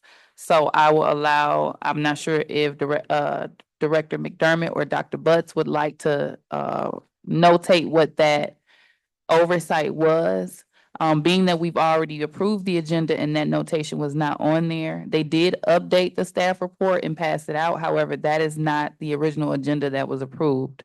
So I would like for Dr. Butts to point out the oversight that was noticed, and then I would ask if there's an amendment of the agenda to allow for that adjustment of that staff report prior to us proceeding, as well as I'll wait on the rest of it. Dr. Butts? Yes, ma'am. Thank you, Madam President. On the HR reports, we have two retirements that will be noted on H4, but in doing such, it was an oversight of not adding one of the positions back in, as we had one applicant for that position, and we wanted to make sure that position is covered so that we can ensure there's coverage for our sports for the remainder of this school year. And that should have been noted on the transfer report. So if you would allow that to be noted on the amendment, if the board so pleases to choose that amendment. Can you please clarify the noted amendment? The noted amendment will be Danny Jennings, Assistant Principal at Benton Harbor High School, new role interim AD/Assistant Principal at Benton Harbor High School. So, Dr. Butts. Yes, sir. So this also, because we do have people that I guess look at our agendas. Yes, sir. And what have you. So has this been updated on the site so that it will denote that for transferring that Danny Jennings will transfer from his current role. It will be, he still will be an assistant principal, but he will be the interim athletic director. So we need to put that on. He wants to ensure it's on the That electronic it's on copy. the It is. electronic copy. It is on the Tonight. electronic copy. Yes, sir. Thank you. Okay, so that was specifically for staff report H2. The other notation is that in order to be, ensure that we are doing things correctly, staff report H4 notates the retirement of the former athletic director. And so there is no way that we can potentially transfer Mr. Jennings into that role without accepting the retirement first. Correct. So for that reason, the amendment that I'm requesting is an adjustment. We would do staff report H1 first. We will be doing staff report H4 second, then going to staff report H2, and then staff report H3. And I will call it in that order so that you guys don't forget which way, but the major amendment is H2. The addition for Mr. Jennings, who is going to maintain his position as assistant principal, but also step into the athletic director position on an interim basis. And Dr. Buss, that would be through June 30th, just to get us through the school year. June 30, 2025. Yes, ma'am. Okay, so at this time, I'll ask, is there a motion to amend the agenda as noted? Make a motion to amend the agenda as noted. Is there a second or support? I support. The motion has been made by trustee Rocket Martin and supported by Secretary Triplett. Any questions, comments, or concerns? This is just about the amendment. All right, Secretary Triplett, call the vote. President Robinson, Yes? Secretary Triplett, yes. Trustee Rocket Martin, Yes. Trustee Gavin, Yes. motion carried. All right, and so there was a Human Resources Committee update. I was unable to attend that meeting because it was during business hours. However, our chair is absent and our treasurer is absent, who are the other two members of that committee. Mr. McDermott, is there anything significant that needs to be addressed tonight, or will it be addressed in your subsequent staff reports? Okay, so you can proceed, and I'll call the order just to help you. Staff report H1. Thank you, Madam President. H1, sorry. H1, submitting for a board consideration to approve the appointment of staff in accordance with the revised school code and other general laws of Michigan. Facts and analysis, it is recommended that the board approves the superintendent's recommendation for the hire of the following personnel. Policy reference 3120 and 4120, employment of professional and support staff. Strategic plan goal reference, personal leadership. Benton Harbor Area Schools will recruit, hire, develop, and retain the best staff to improve student outcomes. Today recommended for hire, Tarante Townsend to the position of Athletics Administrative Assistants here at the high school, effective 12/2/2024. Recommended action that the Benton Harbor Area Schools Board of Education votes to approve the employment of the aforementioned staff. Is there a motion to approve staff report H1? Make a motion to approve staff report H1. Is there a second or support? Support. The motion has been made by trustee Rocket Martin and supported by Secretary Triplett. Any questions, comments, or concerns? Hearing none. Secretary Triplett? Oh, I do yes, have. go ahead. That position is a critical position. The previous administrative assistant, I really want to know when people leave this district as employees, what do we have in place? Because I'm hearing that people are wiping out files, people are not leaving the information. That property belongs to us. And this has nothing to do with the previous administrative assistant, but this is just something that has been happening. And as people leave, and some leave abruptly, retire, and what have you, what is the exit plan? Because all of that information and all of that property belongs to us. It is not there for them to delete.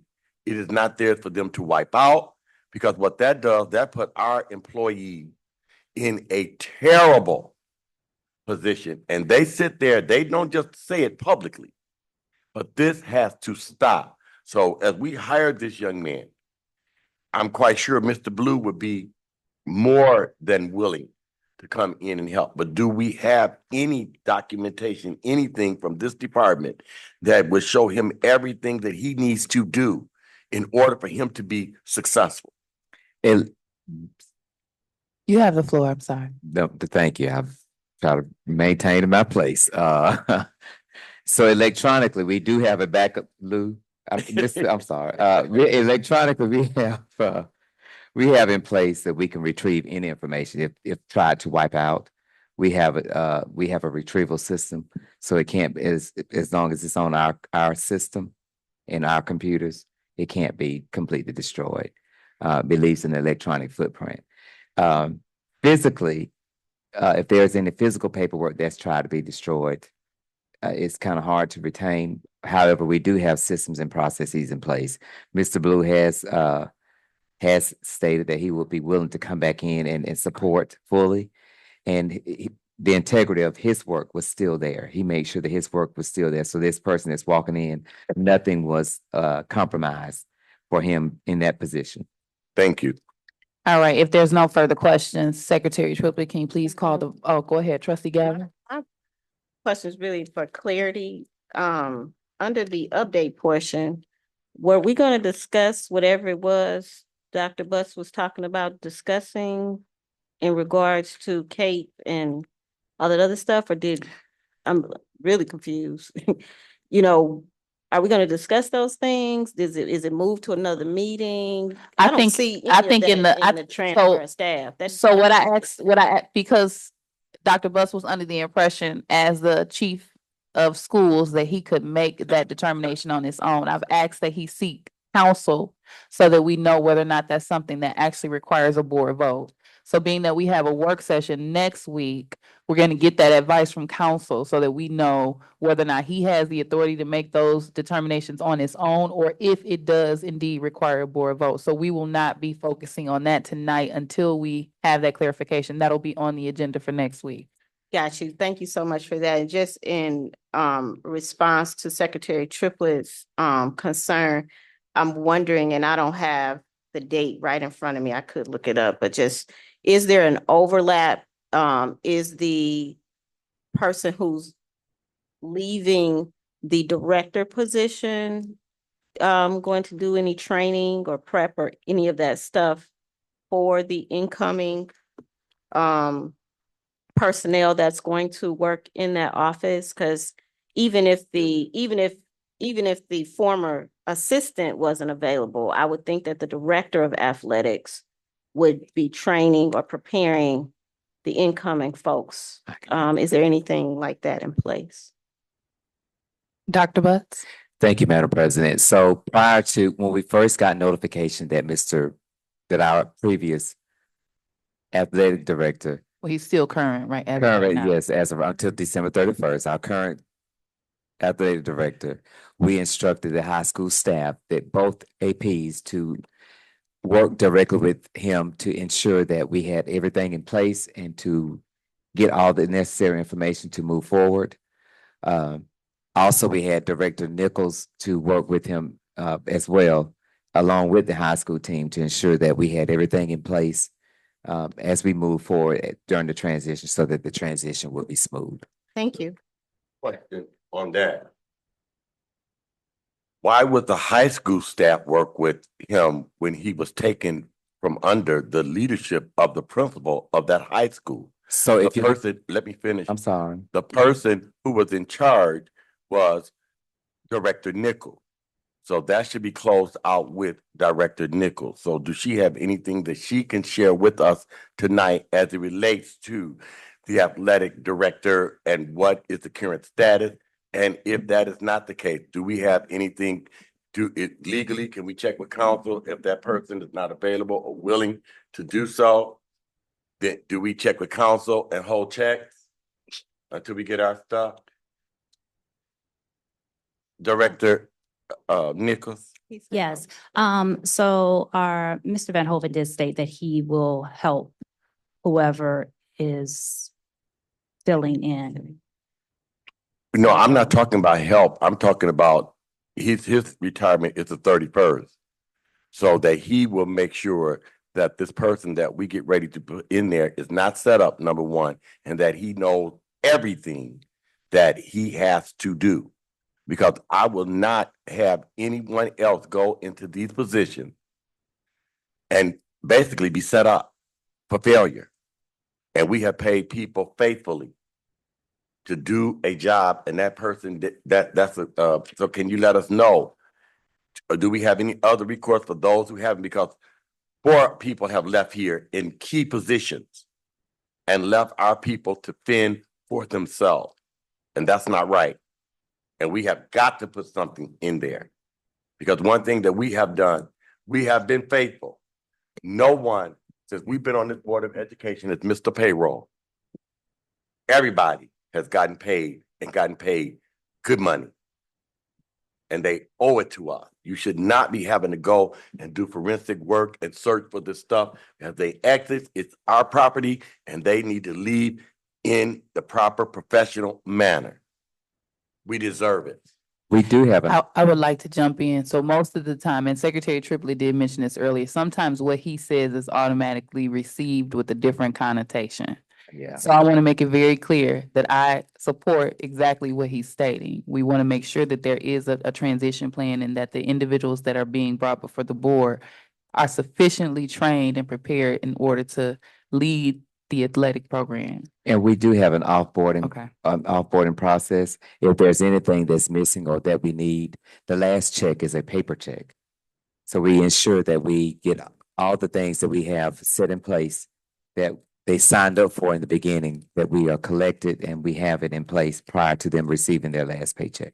Okay, and I just want to make sure for the record, we notate, we are in no way indicating that we anticipate that individuals will not live out the date of their retirement, but this is just, we are making sure that we are being mindful because we have 2 new people going into a program and we want to ensure that they are adequately supported.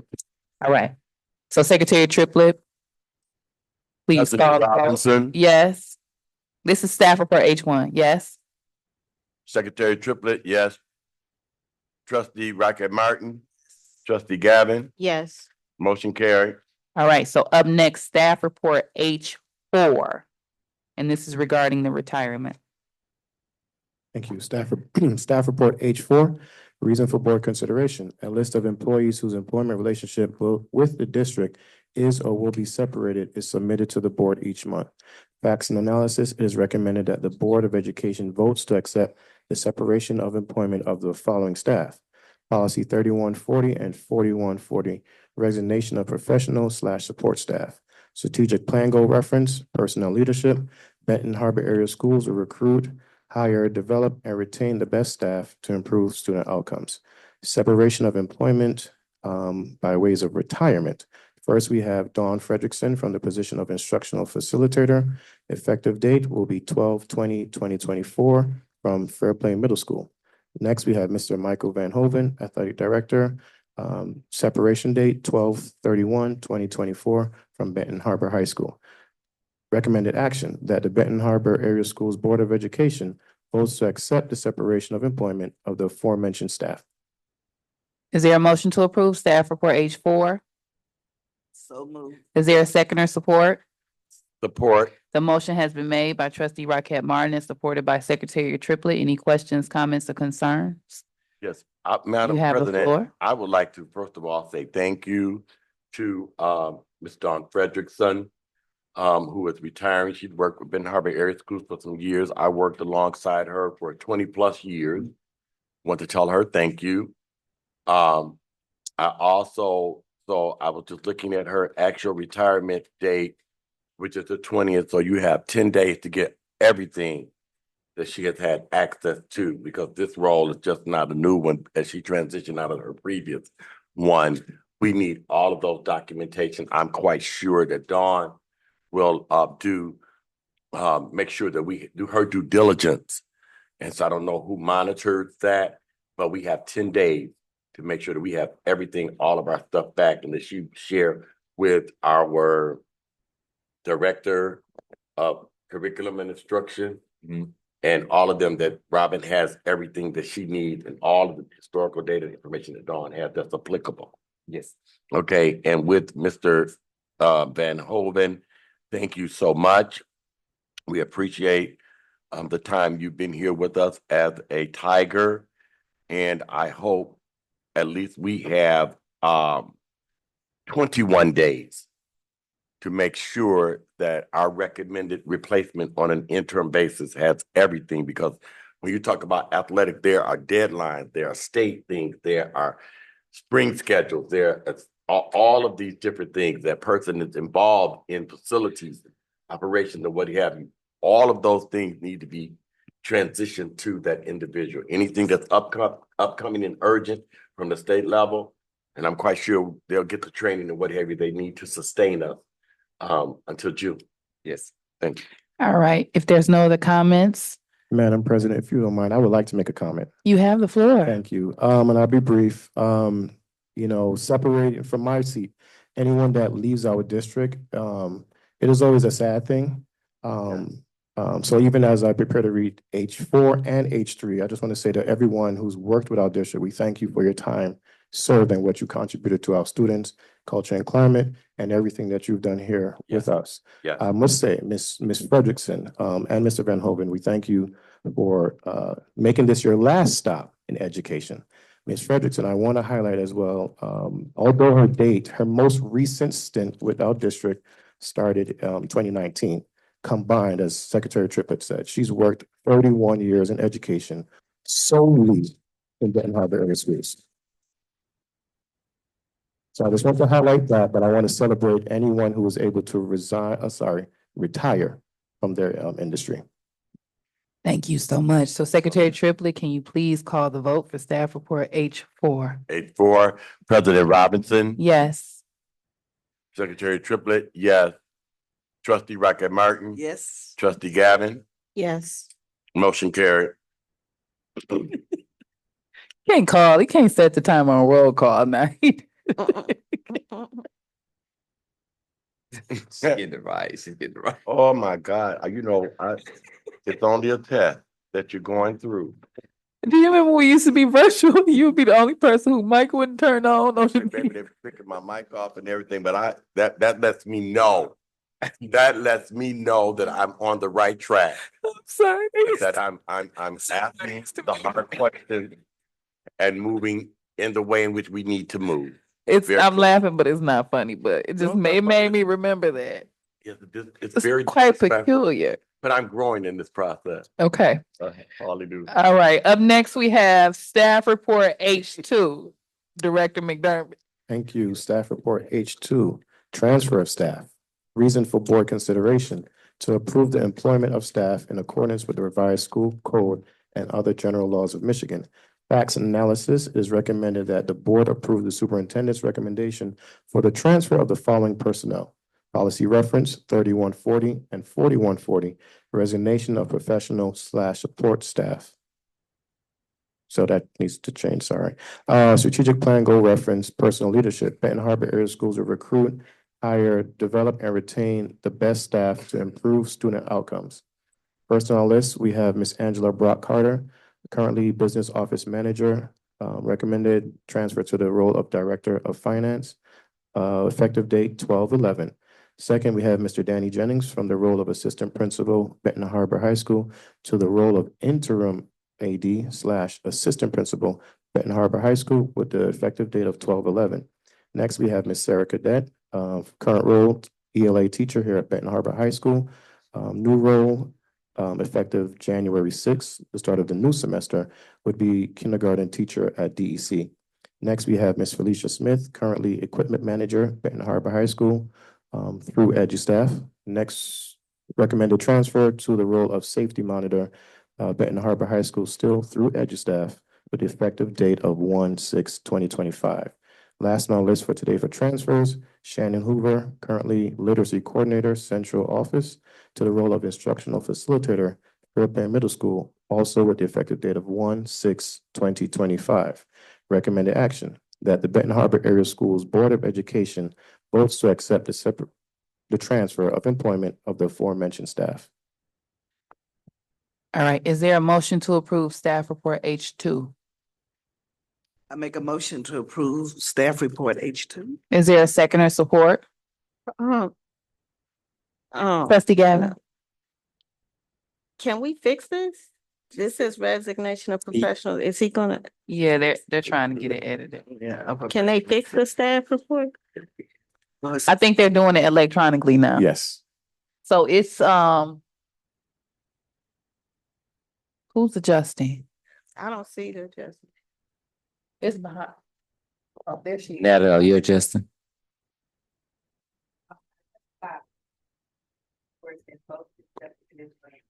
Do a policy reference as well.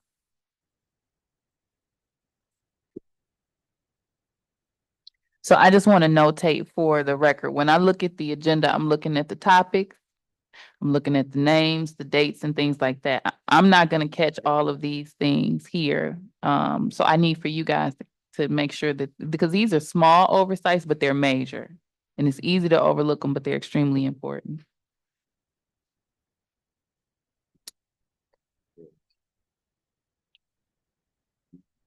So we got to read.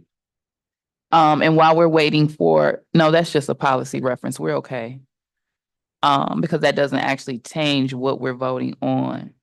I remember a concern expressed by Gavin and Secretary Triplett last work session regarding the transition of the ELA teacher from the high school specifically to DEC. Secretary Triplett was extremely mindful in noting that the high school was the area that the building they attempted to shut down. And so I just want to ask whether or not we have a contingency plan. Is there going to be a gap in that particular program, being that we're transitioning her? Do we have a plan? Do we have any potential hires? Just speak to that while we're waiting on that update. Sure. So the document has been updated electronically. Okay. The update for that is I've been in communication with the high school staff, our instructional leadership at the high school, and we've been securing staff to step in on an interim basis. The goal long-term is to, of course, secure a certified teacher. But come when the students return on 1/6, we will have someone to take over that English class. And Okay, go go ahead. ahead. Secretary Triplett. Okay, so is this teacher, is she a certified teacher? Yes, and I'm going to elaborate a little bit more. I If just you, want to finish my question. oh, I'm sorry. Yes, she is a Okay. certified teacher. Okay, and so for me, again, with the instructional staff, who is not the principal of Benton Harbor High School, Ms. Frederickson, retired, okay, who was a certified math teacher. We take a certified English, high school English teacher and put her in a kindergarten class, which is not a part of the partnership agreement, which is not, I do not. Now, I'm not talking about a substitute teacher coming up in that high school. I am talking about, we are moving certified teachers out of our buildings where we need. Did anybody talk to Director Cuff, who is over curriculum and instruction? And when the state comes in, it's going to go towards her. The principal is going to be penalized, and has sit here meeting after meeting. And it is not right. And this is clumped in a consent report, because I don't see how y'all can even justify bringing this before us to take a certified English teacher from this high school, a certified math teacher from this high school, and our high school have some of the lowest scores. And you're going to guarantee that you're going to have who in there on the 6th? A substitute teacher? What at our high school? I'm concerned, colleague. I'm very concerned. And I'll leave it at that. Director McDermott. Thank you.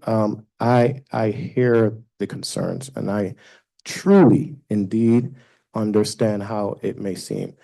Under regular conditions, I would not be able to elaborate what I'm about to say. However, this employee has expressed her concerns and she asked me to share. This was a voluntary transfer.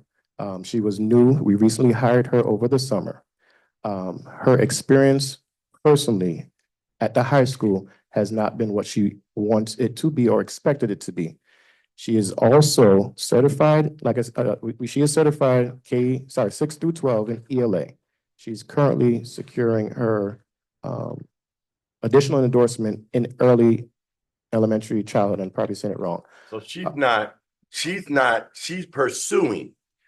She already has, and I want to say this, you don't have to say it, because people do not dictate.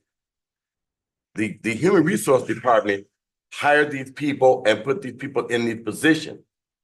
We need that, and if they don't want to work in this position, and they're not being successful there for whatever reason, then they can resign. Because this right here is the thing. Who is making these calls? Who we have recruiters.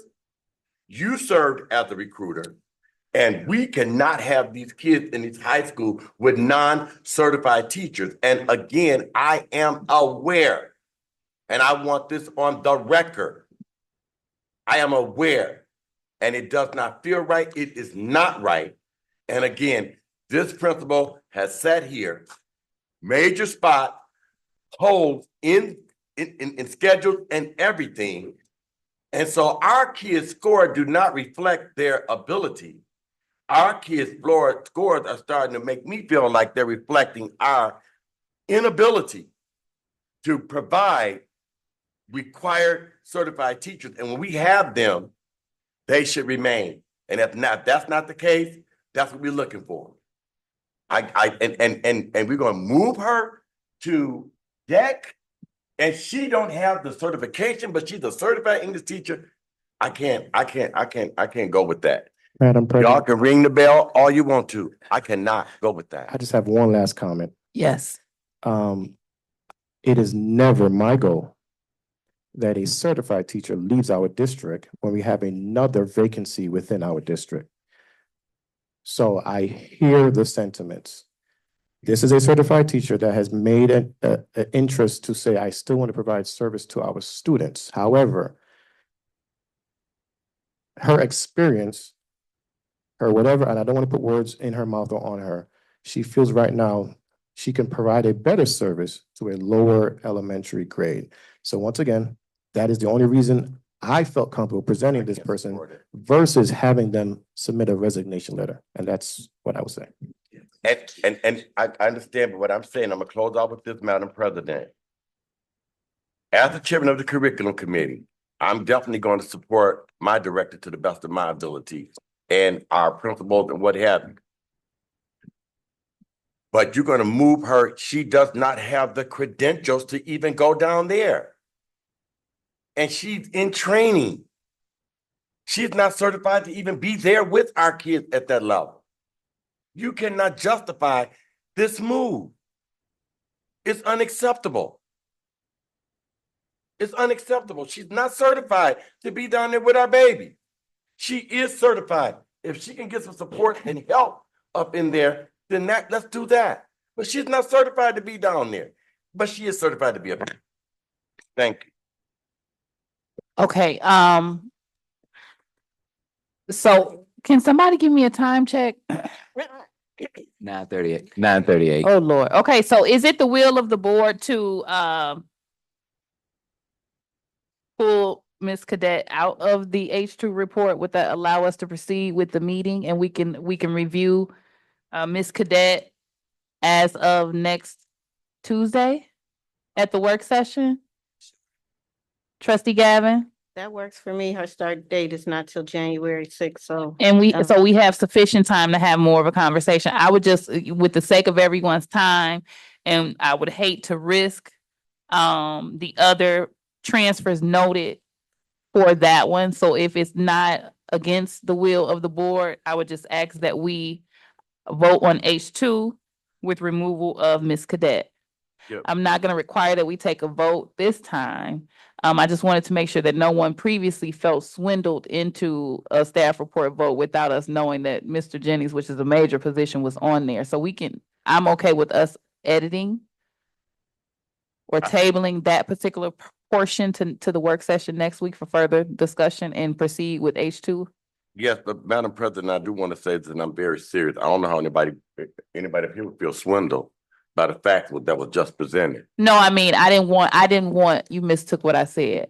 So when I came in, Dr. Buzz had H2 printed with Mr. Jennings on there. And I know that that is not what my board voted to approve. So I wanted to ensure you all did not feel swindled with adding such a major role to the transfer list. But in this particular time, I do not think a vote is necessary to remove Ms. Cadet, is what I'm saying. Yeah, okay. I just wanted to get, Yeah. because I'm very sensitive. Yeah, I to know. bells Yep. ringing and I didn't want you all alarms to and feel swindled as a board, like I just slid something in there or anything of that nature. Trustee Gavin. President Robinson, what I will say is that I don't like last minute changes like that, right? But I am happy to see the change. So, I like to be able to review the information, Yeah. but I'm very happy to see the change itself. It's just the timing of receiving the information well into the board meeting, right? But I will say this, just in regards to Mrs. Brock Carter, very happy to hear the audit, an A audit. I don't care what anybody say. I'm against 2 and 3 hats for anybody. I don't care how amazing you are. I don't think it's fair. Right. So I'm going to advocate for one person to have one job, right? And so I'm really excited to hear that we got an A and a B, and I'm hoping, and I would like an answer on this, that we are going to fill the business office manager role and not give her promotion and put that on her too. Very good point. We will have it posted after the board vote. Okay, amazing. The other thing, there's an exception to my rule, which is this position right here, interim AD and assistant principal. That actually makes sense. That makes sense.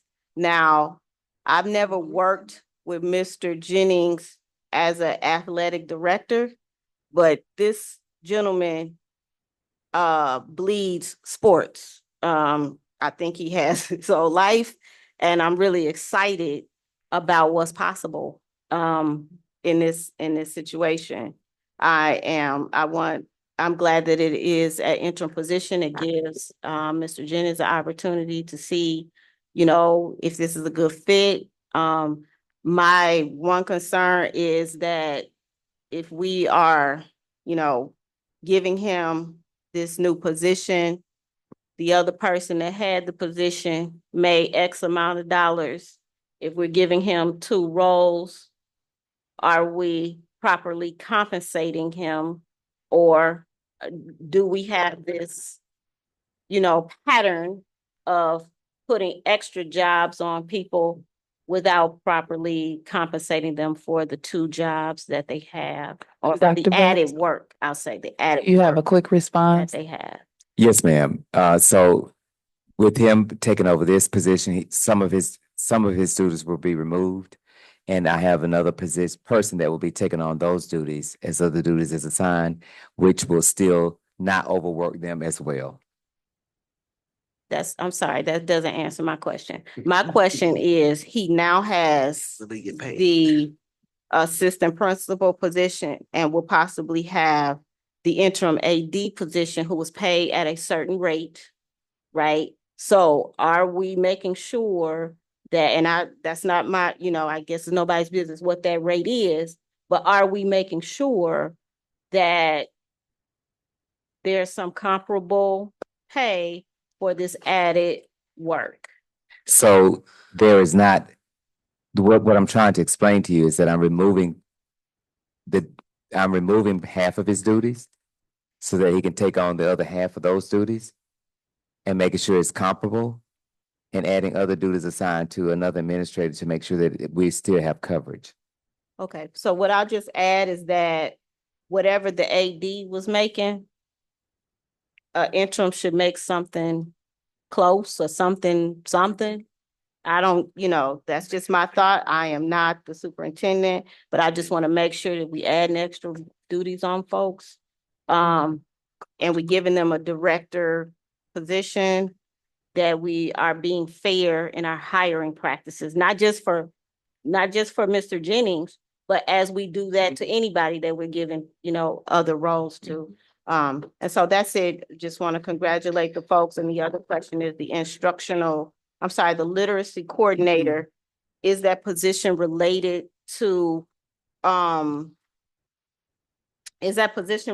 any type of grant or program that requires us to have it filled? And if so, do we have coverage for that?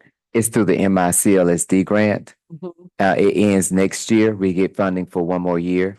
And we have, even with that position, I have individuals that can cover those duties as other duties as assigned, so that that teaching and learning department still has the support that they need, that she'll need. Is this a individual that's gonna be wearing two hats? No, so this individual will be moving to instructional facilitator.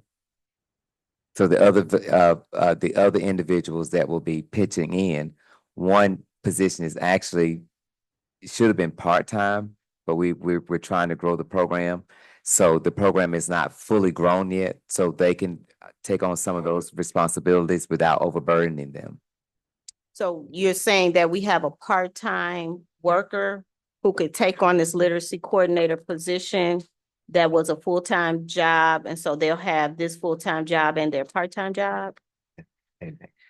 So no, ma'am, we have a person that's working in a position that previously was a part-time position, is now a full-time position, but they have that they still have that time allotted to take on some additional duties. So it won't be an overburden to them. I see that my time is up, so I will yield to. Okay, so Secretary Triplett, can you remind me of who made the initial vote to approve staff? I'm gonna move us forward. Who made the initial vote to approve staff report H2? The initial motion? We never took a vote. Yeah, who took the motion? I mean, who made the motion? Rocket Martin. Who supported? You did? Nobody supported it because We never got there. that person Okay.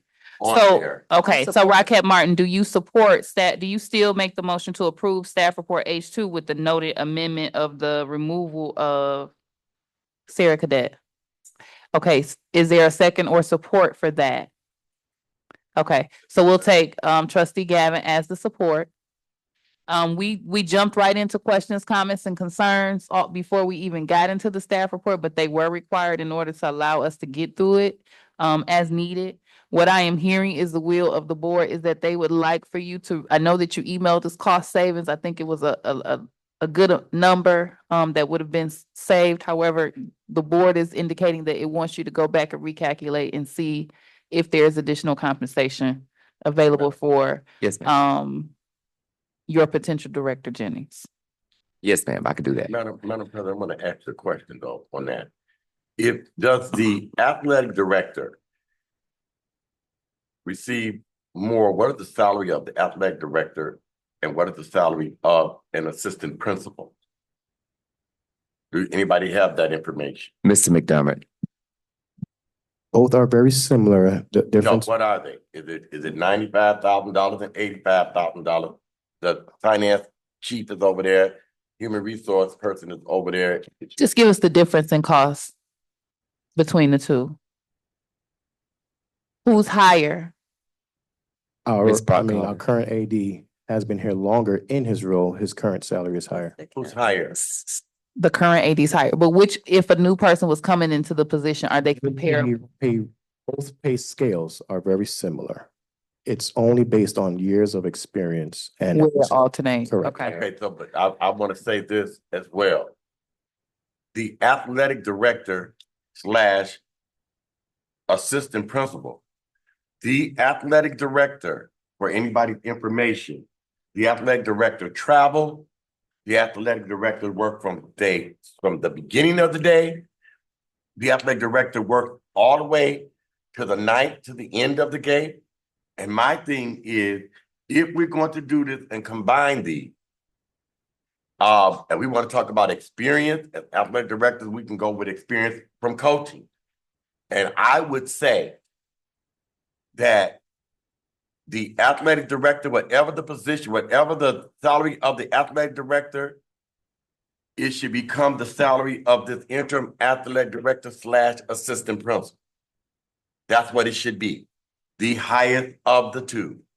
Because people they have to be at every game, every track meet. They have to be all over the place. These people work all day and all night. And he's going to also be doing the assistant principal position. So I think that this should be the highest of the two salaries should be given in this case. And then we post the job for full-time athletic director. Then we can do those, the criteria can be, you can go back to the criteria and go from there. Okay, one last notation, and then I'll ask the Secretary Triplett call the vote. I just want to make sure that it's placed on the record that currently there is no interim AD / assistant principal position that exists as one. The board's never created that position. So as it stands, Jennings would have two positions. And so I think when you look at it in that way, even though you're going to defer some of his duties to another individual, it's important to take note that there is not currently an assistant director and AP position that is already merged. The board has never developed that. And so as it stands, he's doing two roles. When you look at it that way. And so that's why the board is wanting to ensure that the work that is being done is at a level that's reflective of the work, of the pay and the work. No problem. Okay. All right, so we're gonna move it forward. Just as a reminder, this is staff report H2 with the removal of Sarah Cadet. We will have that on the work session agenda for further discussion and review next week. Secretary Triplett, can you please call the vote, and then I will make my comment after. President Robinson, Yes. Officer Vice President Jennings, these reports got me so tangled up. Miss Gibbs, when are we on hold? This is H2. Oh, Secretary Triplett, yeah. Trustee Rocket Martin. Yes. Trustee Gavin. Yes. Motion carried. All right, so I would say congratulations to all of the transfers noted. Specifically, I would like to say congratulations to Director Brock Carter. Yeah.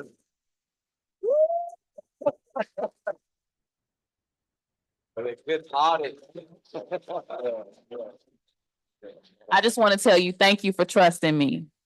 I sent you the link, told you to consider. I had no idea that I could get you to even consider leaving the state.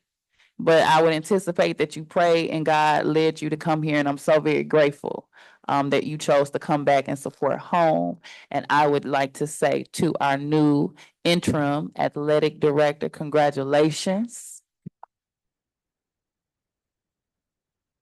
I was prepared to come to this table and fight on your behalf tonight. And so I am extremely proud of the work that you have done in the community, the work that you have done in this district. And I look forward to seeing what you do in the next 6 months. So congratulations. And I know that you are probably overwhelmed with emotion, but congratulations to you. All right. And congratulations to everyone else. So we're going to keep it moving. Next on the agenda, I done got tangled up too, Secretary Triplett. Yeah, 1H3. Staff report H3. Yes. Separation of employment, reason for board consideration, a list of employees whose employment relationship with the district is or will be separated is submitted to the board each month. Facts and analysis, it is recommended that the Board of Education votes to accept the separation of employment of the following staff. Policy reference 3140 and 4140, resignation of professional and support staff. Strategic plan goal reference, personal leadership. Benton Harbor area schools will recruit, hire, develop, and retain the best staff to improve student outcomes. Separation of employment today by ways of resignation. We have Ms. Dominique Martin from the position of teacher in training, social studies here at the high school, effective date 12/7/2024. Recommended action that the Benton Harbor Area Schools Board of Education votes to accept the separation of employment of the aforementioned staff. Is there a motion to approve staff report H3? Make a motion to approve staff report H3. Is there a second or support?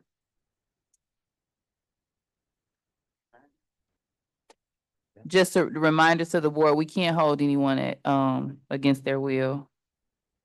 So I'll ask, is there a motion to approve? Is there a support to staff report H3? All right, so the motion failed. Without a support, there is no motion to proceed. So we cannot currently accept this resignation. Okay. All right, so the motion has been made by trustee Rocket Martin and supported by Secretary Triplett. Any questions, comments, or concerns? I feel, Madam President, You have the floor. there is an alarm at the gate as it relates to our alma mater. There's an alarm at the gate. And I'm serious about it. Ain't nothing, like, you cannot stop people from resigning. There is no attention up here. When you go to a community, when they look at St. Joseph School District, they measure St. Joseph School District by its high school. You go to Lakeshore, they measure it by their high school. They don't go down there and ask how Brown is doing and what Upton is doing. A community is judged by its high school.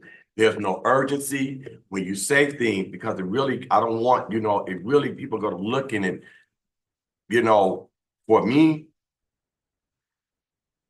I campaigned to be on this board 4 more years for my alma mater. It ain't yours. I don't expect you to have that in your heart. I don't expect that to come from any of it if it's not yours. Every time, English teacher, math teacher, social studies teacher, teachers in training, now there's a pattern here, because what I'm starting to see are these people not being supported with the necessary thing. We have all of these quote unquote professional developments, all of these quote unquote, when you look at the partnership agreement, you got teachers in training in classroom without material. I have inspected what I expect. If it don't apply, let it fly. They're not walking out of here for no reason. For those that are resigning, I just don't believe it.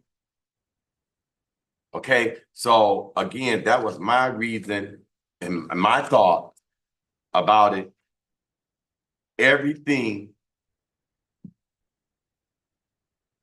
we need, our human resource department and our superintendent to put some urgent care work on finding people to be in here teaching our kids at this high school. Point blank. Recruiters and everything. We go and pull those records when we talk about, because people want to make it like it's personal. It can't be personal because I don't know you up close and personal.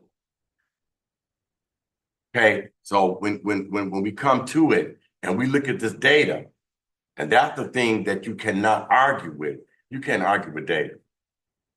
And if we pull this data, it's going to be alarming to this Board of Education. It's going to be alarming to this Board of Education. Our teachers are not the lowest paid. We've done everything to try to provide and make things competitive and everything with our money. We didn't play with our money. We didn't use our money any kind of way. And so I'm serious.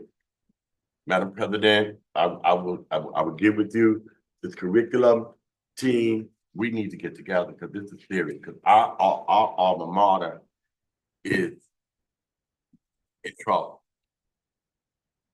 Secretary Triplett, can you call trustee Gavin? Thank you, President Robinson.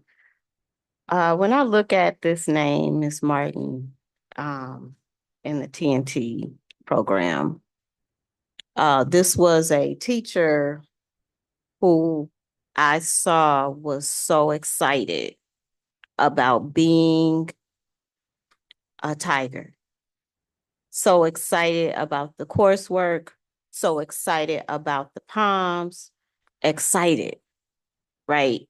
And so over the course of time, things happen. There are breakdowns. And what I will say is, like, from the very top, we have a responsibility to put some controls in place, some supports in place to make sure that our staff have the supports they need. And we need to do something about our culture and climate.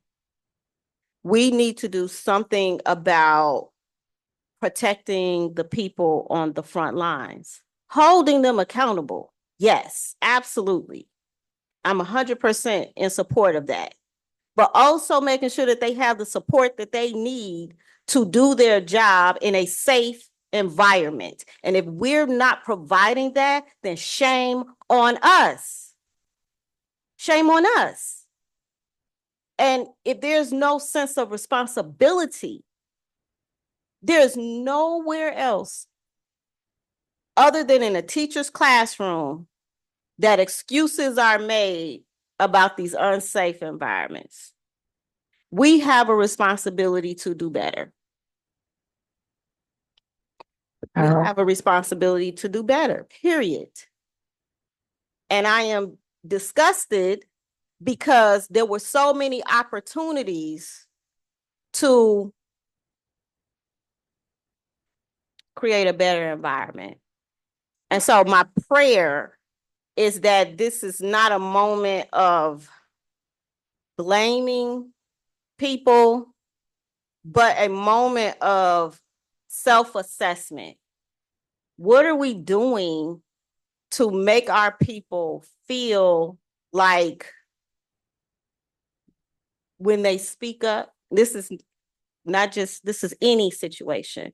When they speak up, it's something wrong or that's negative.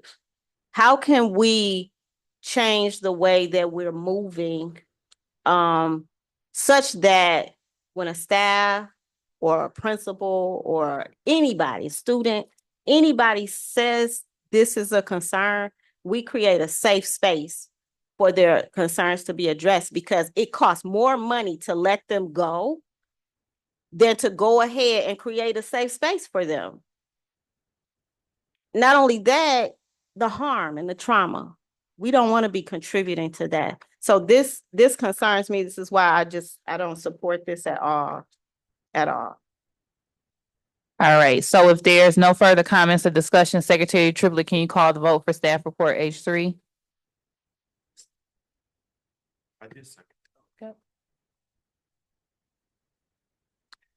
Come on back in. H3. President Robinson? Yes. Secretary Triplett, yes. Trustee Rocket Martin? Yes. Trustee Gavin? No. All right, motion carries. So we're going to, as it relates to the high school, I just kind of want to speak on that. So for those that aren't aware, when the district was in a battle with the state, they wanted us to shut the high school down, and the Board of Education refused. I believe twice we rejected it. And so because we were not in a position where we wanted to close the high school, it put the entire district at risk, and the board stood firm and rejected the request to shut down Benton Harbor High School. The board did not have autonomy. The board regained, meaning we had a person, the superintendent was acting in charge of everything. The board was just there in a ceremonial fashion. The board regained their autonomy in July, and then I joined the board in 2020. In 2020. So sometimes it may seem as though when we see things about the high school that we just coming out of left field about a teacher leaving. We just want to make sure that that's something that's always in the forefront, that it was the culture and the academics and the safety of the high school that put the entire building and the district at risk. And so we just want that to be something that's at the forefront of you all's minds in where we are, because that's a PTSD response for us. Like, that's when he says alarm is at the door. We've been there. We're not just exaggerating and making it up. We've been there. I didn't fight that battle, but I came in as soon as we had got done, and it's been a whirlwind ever since. So we don't want to be back there. Okay, so thank you so much for your reports. Congratulations to all of the transfers and hires and things of that nature. We wish our staff that have resigned and retired well on their next journeys. Last but not least, this evening we have Director Dash with an update for facilities. I will say I was glad that you did not hit me with another 1.5 or $2 million purchase. So I wasn't even concerned you didn't have a staff report this time because you hit us with big money. So you can go ahead and give us the update.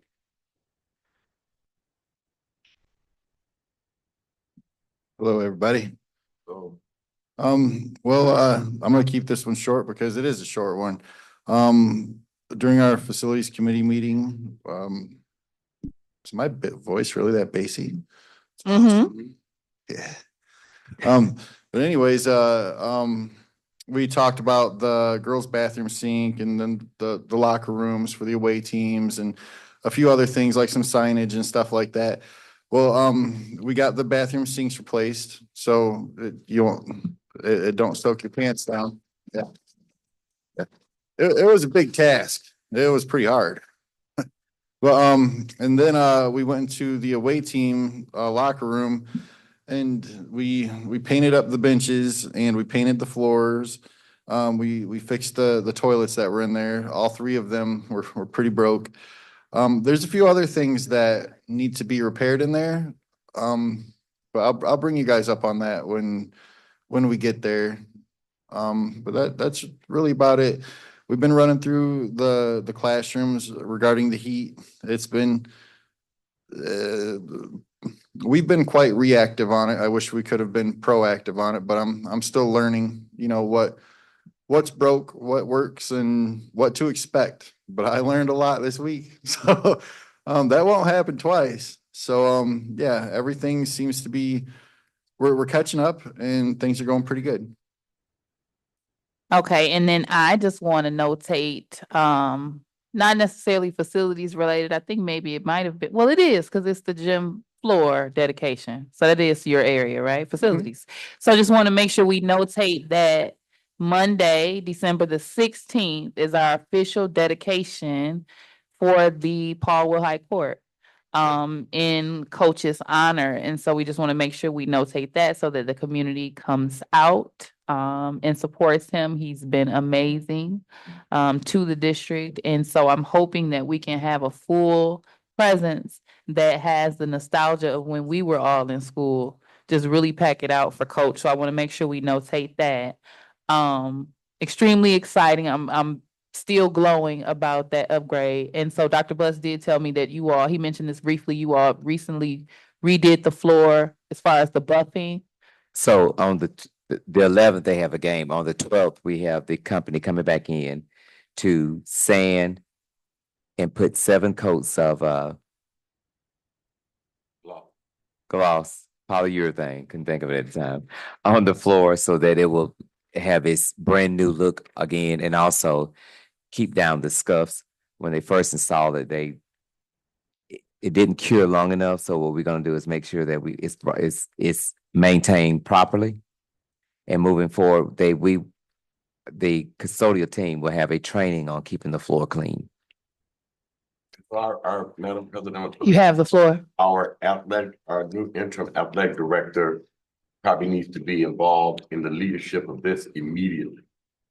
And everything that needs to happen as it relates to this plan for Coach Wilhite for this day.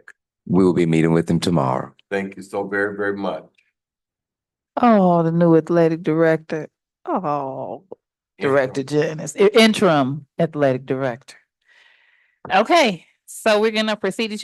Trustee Gavin had a question. Be brief. Would love to get updates on the things that are kind of running on the agenda. I would love to know what you meant in terms of the learnings around the heat.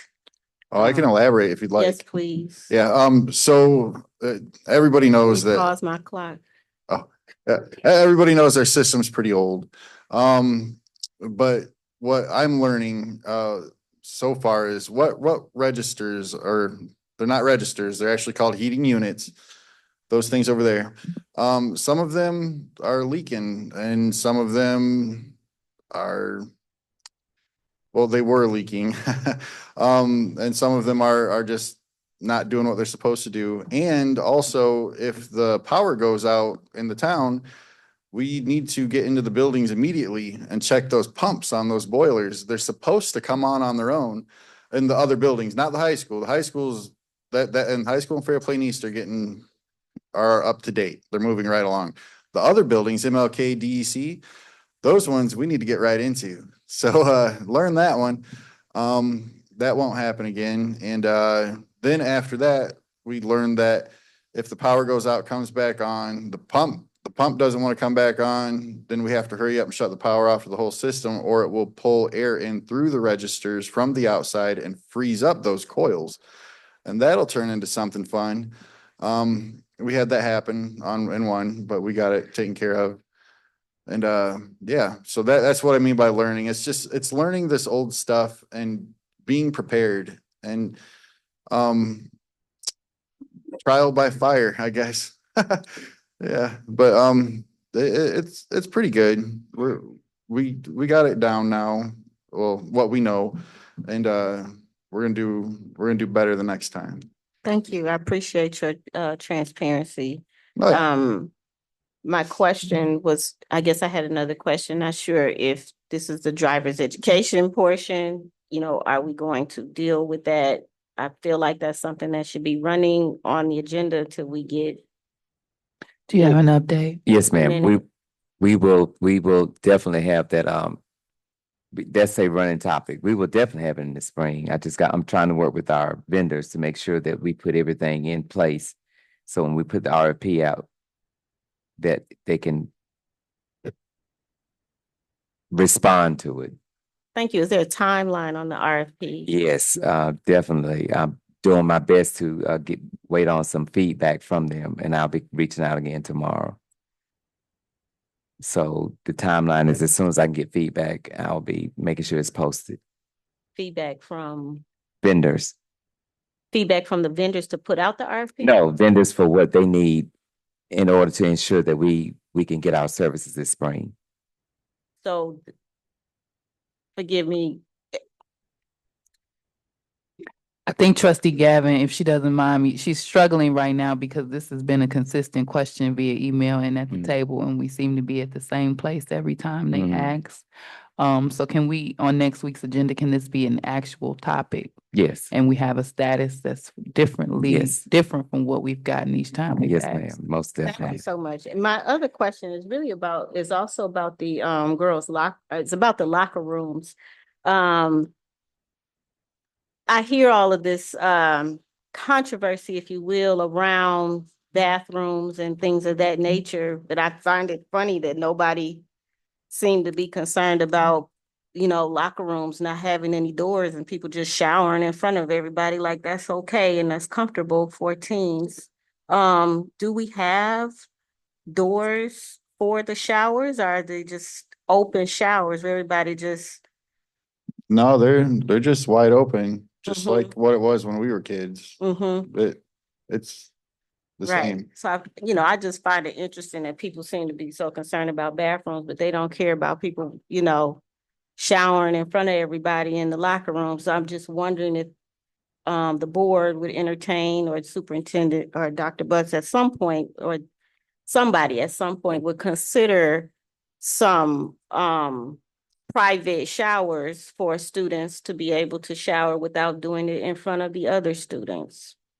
So I definitely think that's something we need to be looking at as it relates to master's facilities plan and seeing what that looks like. Because to be honest, I've never been in there. I didn't know that they were wide open shower.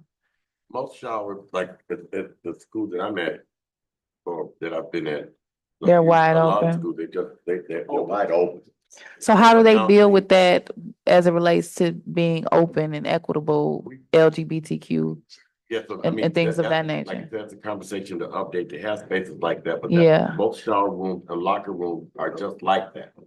we go to gym, when they go to the YMCA, they don't have individual showers. They go in, Right. they go in there, the showers are there. So you can go in, you take your shower and what have you like that. So I mean, these are, this is a school that was kind of updated since like 2009 and stuff like that too. So they're not like doing just individual showers for kids to go in individual showers. But that is something to take into consideration. We talk about it. We got our open showers and what have you, but provide some spaces in there, possibly, for students to, because I had a traumatic time in the 9th grade trying to get in there early when people saw me. But Right. I was very small, little at that time, 90 pounds. But I do want to say this. I too. would still had a few seconds. if Oh, it's I'm sorry. okay. No, I appreciate that support. And I would just add that sometimes has an impact on those students who are uncomfortable, that may impact their grade, not wanting to participate, their ability to participate in the hygiene portion, or just not even wanting to go to gym because of that. So if it's something that we can get in front of, I think it would have We could work with the athletic director and ask the athletic director to see if it's something that, if there's a need for it, we could easily do that, yeah. Awesome. Thank you.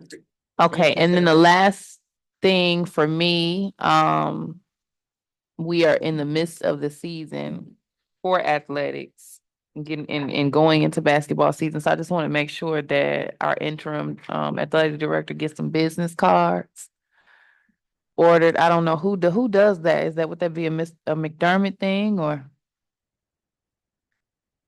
Mr. Corson used to do it, but I think we have the information Yeah, of where we go and get them Based planted. on the standard time, I think we can make sure that when Mr. Jennings returns back from the New Year / Christmas break, he should have those in hand. Yes. Okay, and the same thing for Director Brock Carter? Yes, correct. Okay. That's not handled in-house. We have a vendor. have to use. order. So I'm just thinking about the processing time and the holidays. I think they can do a good turnaround time to make sure that everybody has it when they return in January. I can't guarantee earlier. Okay. Yeah. All right, so we're gonna proceed. I don't want to open up any more cans of worms. Just a reminder for the board, when we last met, we discussed having our organizational meeting on that I think it's the 8th of the month. Yeah, January 8th, that first Tuesday. Anybody have a calendar to make sure? It's a Wednesday. Okay, what? January 7th. January 7th. Is that the first Tuesday of the month? Okay, so January 7th, 2025, also for our returning trustee Bradley. That will be the date of our organizational meeting. And then our regular board meeting will be the 14th of January anticipated. And so what we previously discussed in the last work session is there is 5 team building and learning opportunities to professional development that the board has to do prior to the end of the partnership agreement. But being that there's one change in the board, we decided to defer December and go ahead and wait for your return so that you can be included in that professional development. So once our board comes back in and has our organizational meeting, we'll set that schedule to ensure that we're able to get them in. And I think that we should try to do it quarterly. At minimum, make sure we have 1 or 2 done within every 3-month window and just get it done. Okay, so I don't have any new business. Anyone for open public comment? Did you write in red? Is that red ink? Oh, Lord. Oh, Lord. Marion Triplett, 818 South Crystal, Benton Charter Township. Citizen, I'm a taxpayer. Parent of graduates. Oh, I appreciate it. Thank you. Second time today. And I have to use the restroom. I apologize, but you all can just continue with the flow because nothing else requires a vote until I come back. I'll be back very briefly. After open public comment, we'll have superintendent announcements and comments. Oh, Lord. Okay, let me hold. I'm sorry. Go ahead. Oh, my goodness. But the pressure's on. Okay. Well, so, and I appreciate President Robinson's kind of references to the historical state of mind, because I have some of my own, as I'm sure many people in the community do. This partnership agreement, which was a must, I had no choice, but is after the outcome of decades-long desegregation situation. And that partnership was the state of Michigan, Barry and Risa, and our own school district. You all are new board members, but there were board members who sought to eliminate public education for this community as it became Blacker and browner. That thread historically is still there. And so I came today, I even had to bring my own homework at the early part of your meeting because I felt it was important because you talk about PTSD. It is alarming. I mean, it's almost like that fire alarm, smoke alarm, all alarms should be going off after I attended the partnership meeting out there at Barry and Risa, and then looked at the documents that are online. I don't know if they've been updated since that meeting. Those 5 meetings that y'all need to do as board members, that's a required part of the process. Raising the academic outcomes of our students, that's a part of the process. If both don't happen, this ain't the district that you know it today. And some of y'all, people who are not coming back, but y'all will be the faces that the community will remember that lost our school district. It's been some great things. The children are beautiful. The people that work with them are beautiful. We got wonderful, caring people all over the place. And I'm not sure if it's, it's almost like it's oppression to the point of hopelessness. It's all this busy work, all of this money. This woman and her group stood up here and said they had $100,000. So I want to know, in the district, do you all know with what you all have control of and all of these partners have control of, how much money is that coming in for the academic development of this community? The total amount. I ain't talking about just what you got. What do they have? And then what is the dollar amount of all of, I know that we have families that are in need and underserved, but we got too many banks in 49022 to tell me that everybody is impoverished. And so, this culture, you talk about a culture, there's a culture and a mindset. So you want to make sure that your students and your families understand, I don't care about that, understand the purpose of this entity being, that they're in alignment.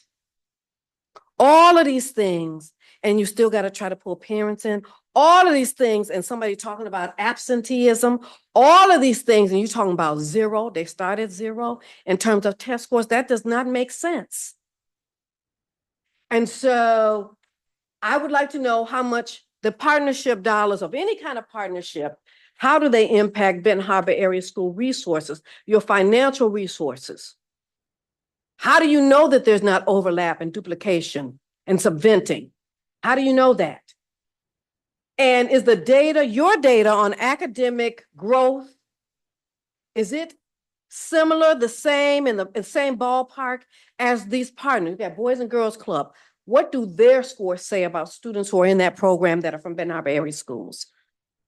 Because I looked at a report that some things was 0. They were coming up. It was growing, but it wasn't where it was not going to keep a public school district in place come the meeting that you have November 2025, because they'll make plans about what's going to happen in the academic year 2026. All right, so we're going to make it early. I know y'all got this meeting that y'all going to have, but y'all need to be flashing that deadline, right? What schools right now are on track to meet that academic goal? Where are they at? Do you all know? Do the families know? Do the students know? right? Because again, we got a lot of there's a lot of movement and a lot of programs and services, but are they going to make that goal? Right? Who's in charge of all of these resources? Do they report to you? Do they meet with your leadership team? So that there's best use of these resources, right? Because it's tax money all over the place that we're paying, right?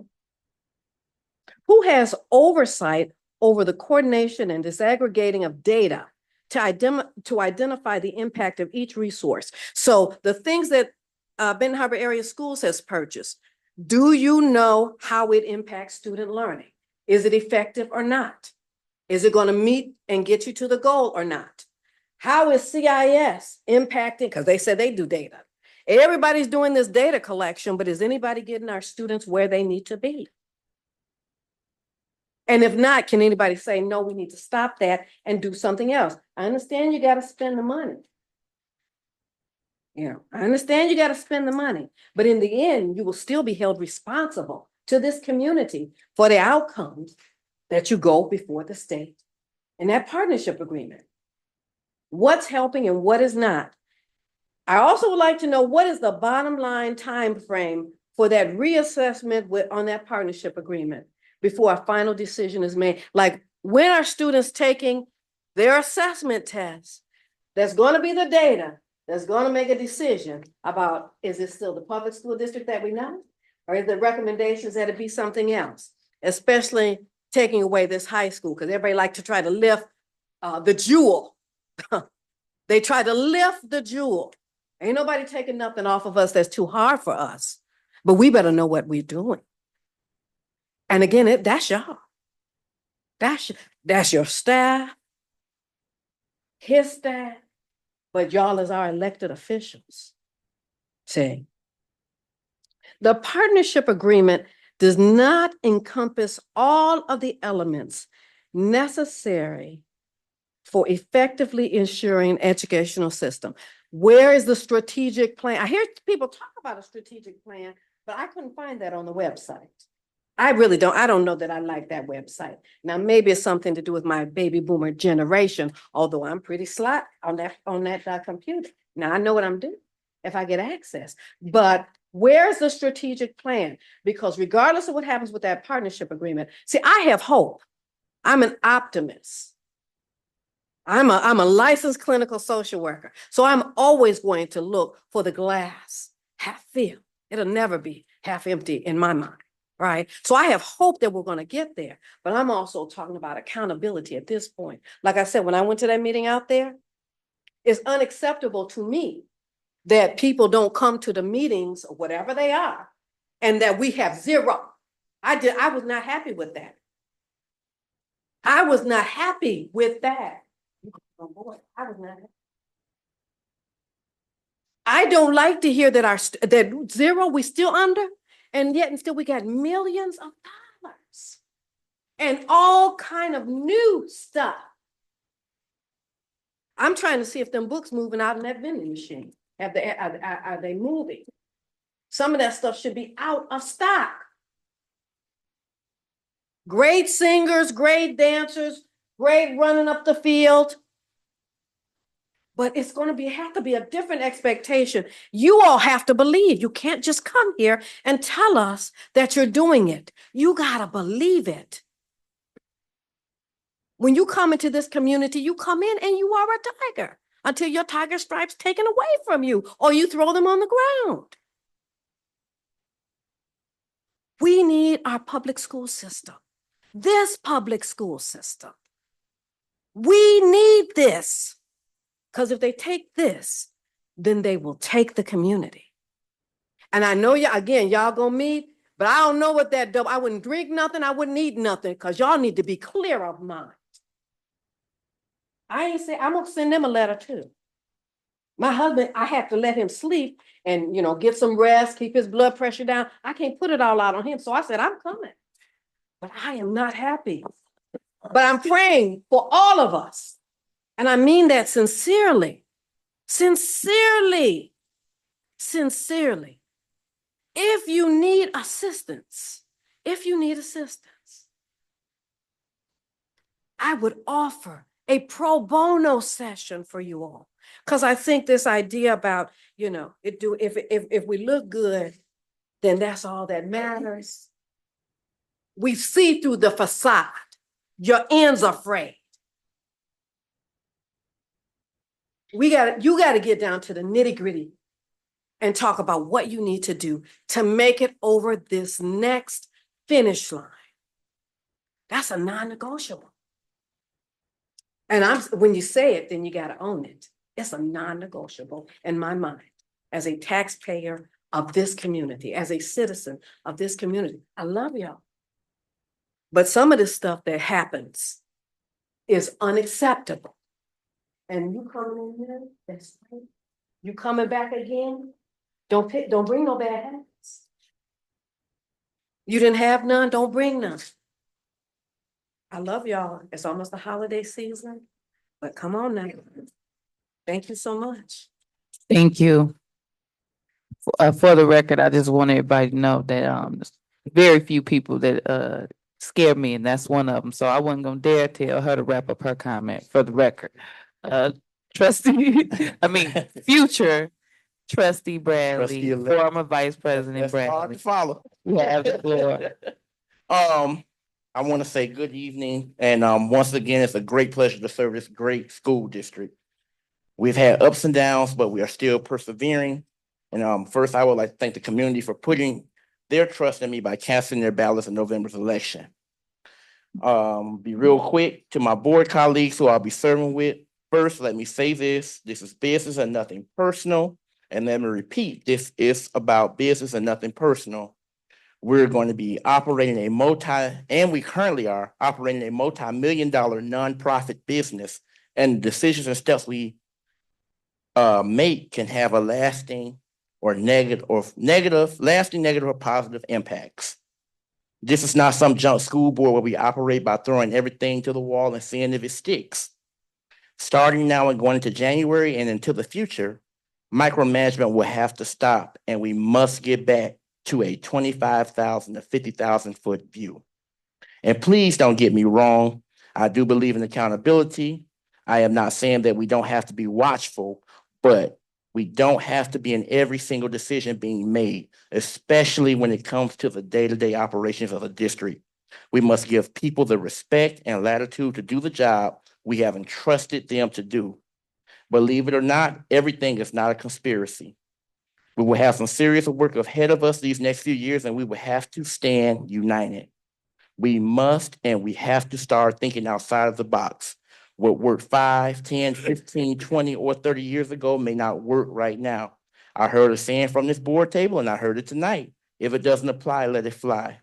And in my personal opinion, I think it's the wrong attitude to have. And honestly, it needs to change too. If it doesn't fit right now, let's put it on the shelf and come back to it in the future. I'm going to close out with the 19 characteristics of leadership from Dr. Stan Toller in his book, Outstanding Leadership. And let us, as board, reflect on these characteristics. Let us, as individuals, figure out what our strong characteristics are and weak characteristics are and go from there. They accept others. They are flexible. They enjoy challenges. They are self-aware. They value giftedness in others. They are courageous. They are supportive of others. They keep agreements. They share information freely. They listen. They listen. They facilitate others. They understand group dynamics. They understand process improvement. They know how to manage meetings. They know how to manage projects. They give feedback. They let go of personal agendas. They let go of personal agendas. They resolve conflicts. They are good communicators. I want us as a board to reflect on those characteristics as we move forward. For some, it may be a strength, and for some, it may be a weakness. I look forward to serving alongside you all in the upcoming term and years to follow. Thank you. Thank you. Anyone else for open public comment? All right, hearing none, we're gonna go to superintendent announcements and comments and board member announcements and comments. Just a reminder, I do need to, if we could try to be quick. I got 20. If we could be as quick and as concise as possible, because I don't want to break the quorum, but Thank you, I'm Madam struggling a little President. bit. Just want to congratulate the ones who got their transfers passed tonight. and looking forward to the floor rededication. Just want to remind everyone to please come out and support and celebrate the new gym floor. And that's all I have for tonight. Thank you, trustee Gavin. Thank you, President Robinson. Thank everybody for coming out. This is no dig at trustee Bradley. This is more so to address the micromanagement talking point. And a talking point is something that's used politically so that people will go brain dead and not really analyze what's really going on. When you look at the definition of micromanagement, it says here that it is a management style that involves paying too much attention to minor details. 60 TNT staff being let go or staying is definitely not a minor detail. Where we stand academically in terms of its relationship to a partnership agreement that we are required to meet in order to possibly maintain our status is not micromanaging. Being concerned about turnover is not micromanaging. Being concerned about the facilities and the infrastructure is not micromanaging. These are issues that have everything to do with whether or not we're going to be here. And just to be clear about the narrative, when it comes to this high school being threatened to be shut down, I was definitely not on the board, but I was very much involved with fighting to keep these doors open. And the documentation is there. And we had to convince the board to say no. They didn't just say, no, we're not giving up. The board voted to allow a CFO to come up in here. Okay, and so we had to fight for our community. And so somehow there's this twisted narrative that the people who are fighting to keep the doors open are the problem. Right. Somebody sits in audiences and say, yo, they're the problem.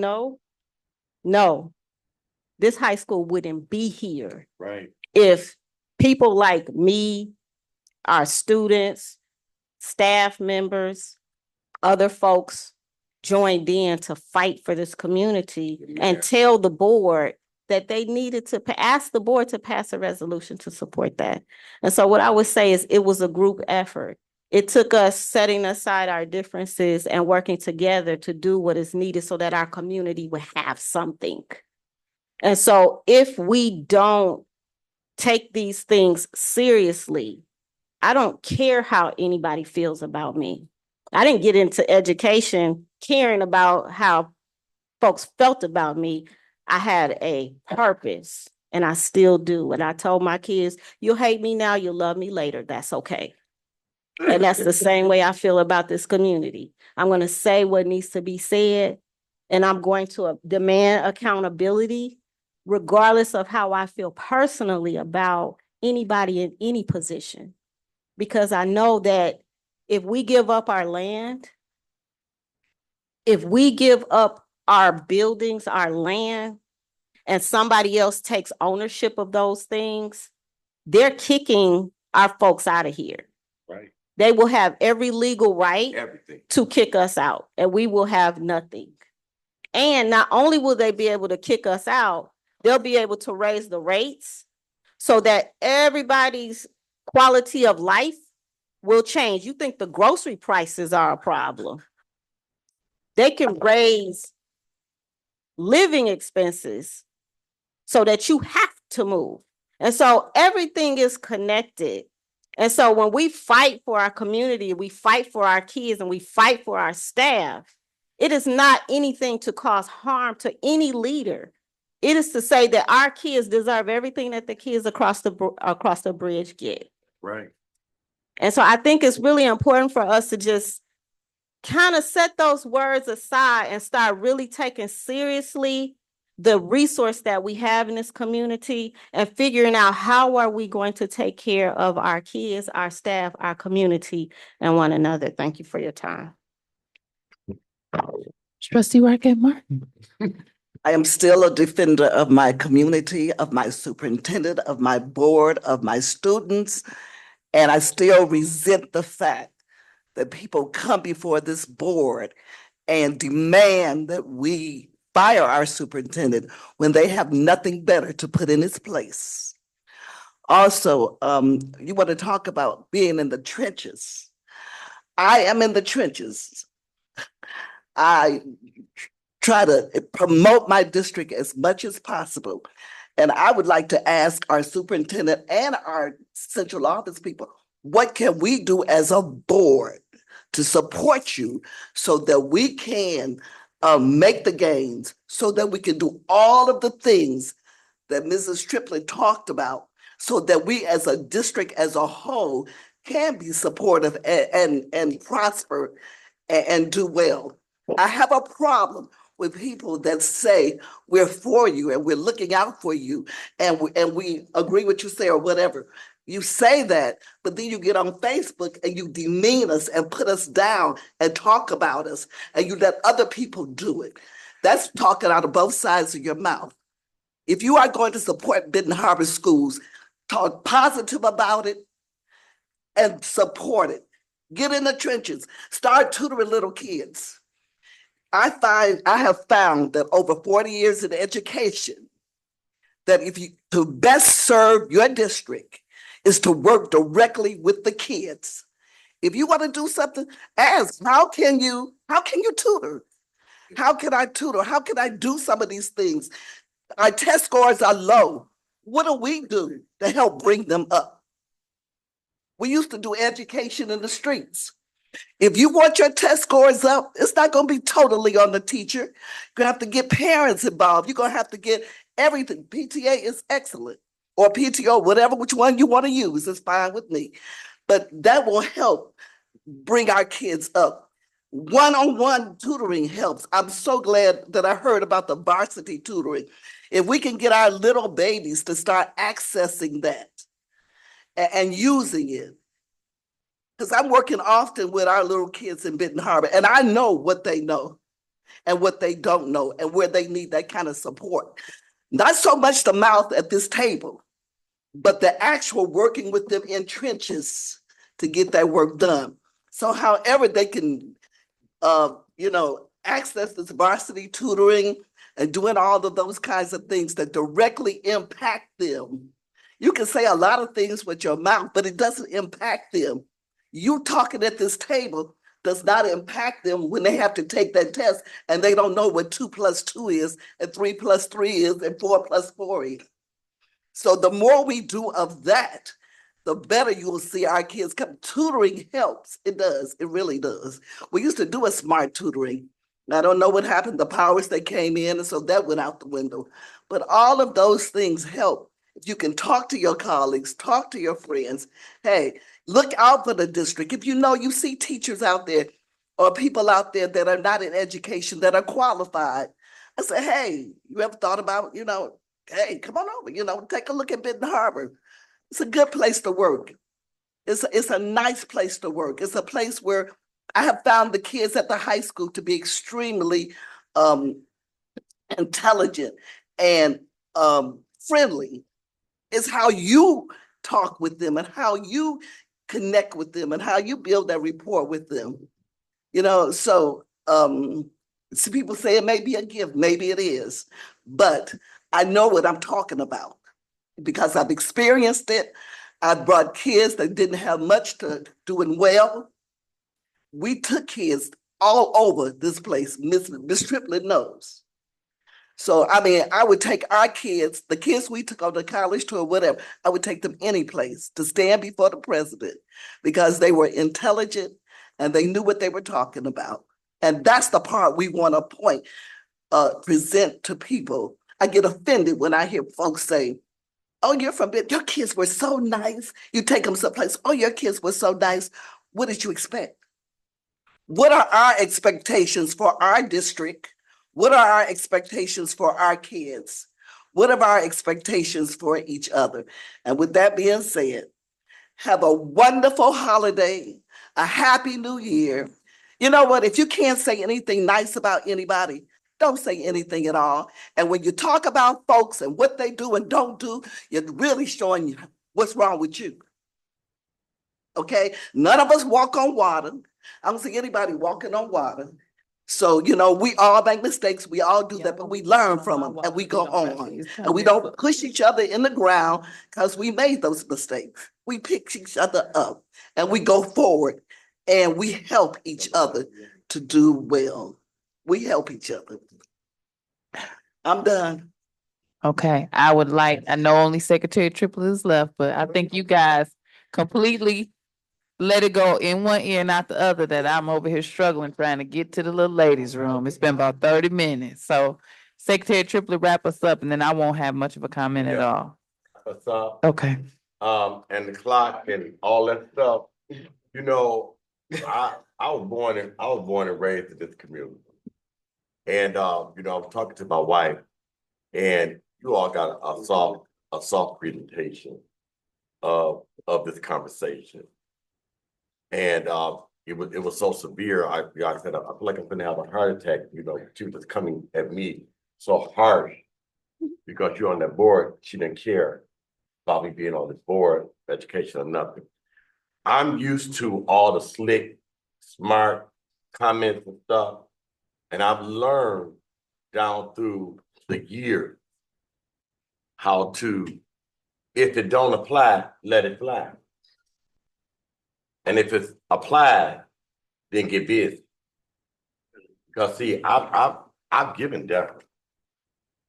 Everybody on this board brings something to the table. First of all, I am here as a member of the Board of Education. For almost 6,000 people voted for me to be on this Board of Education in this community. And in the previous election, 7,000 voted for me to be on this Board of Education.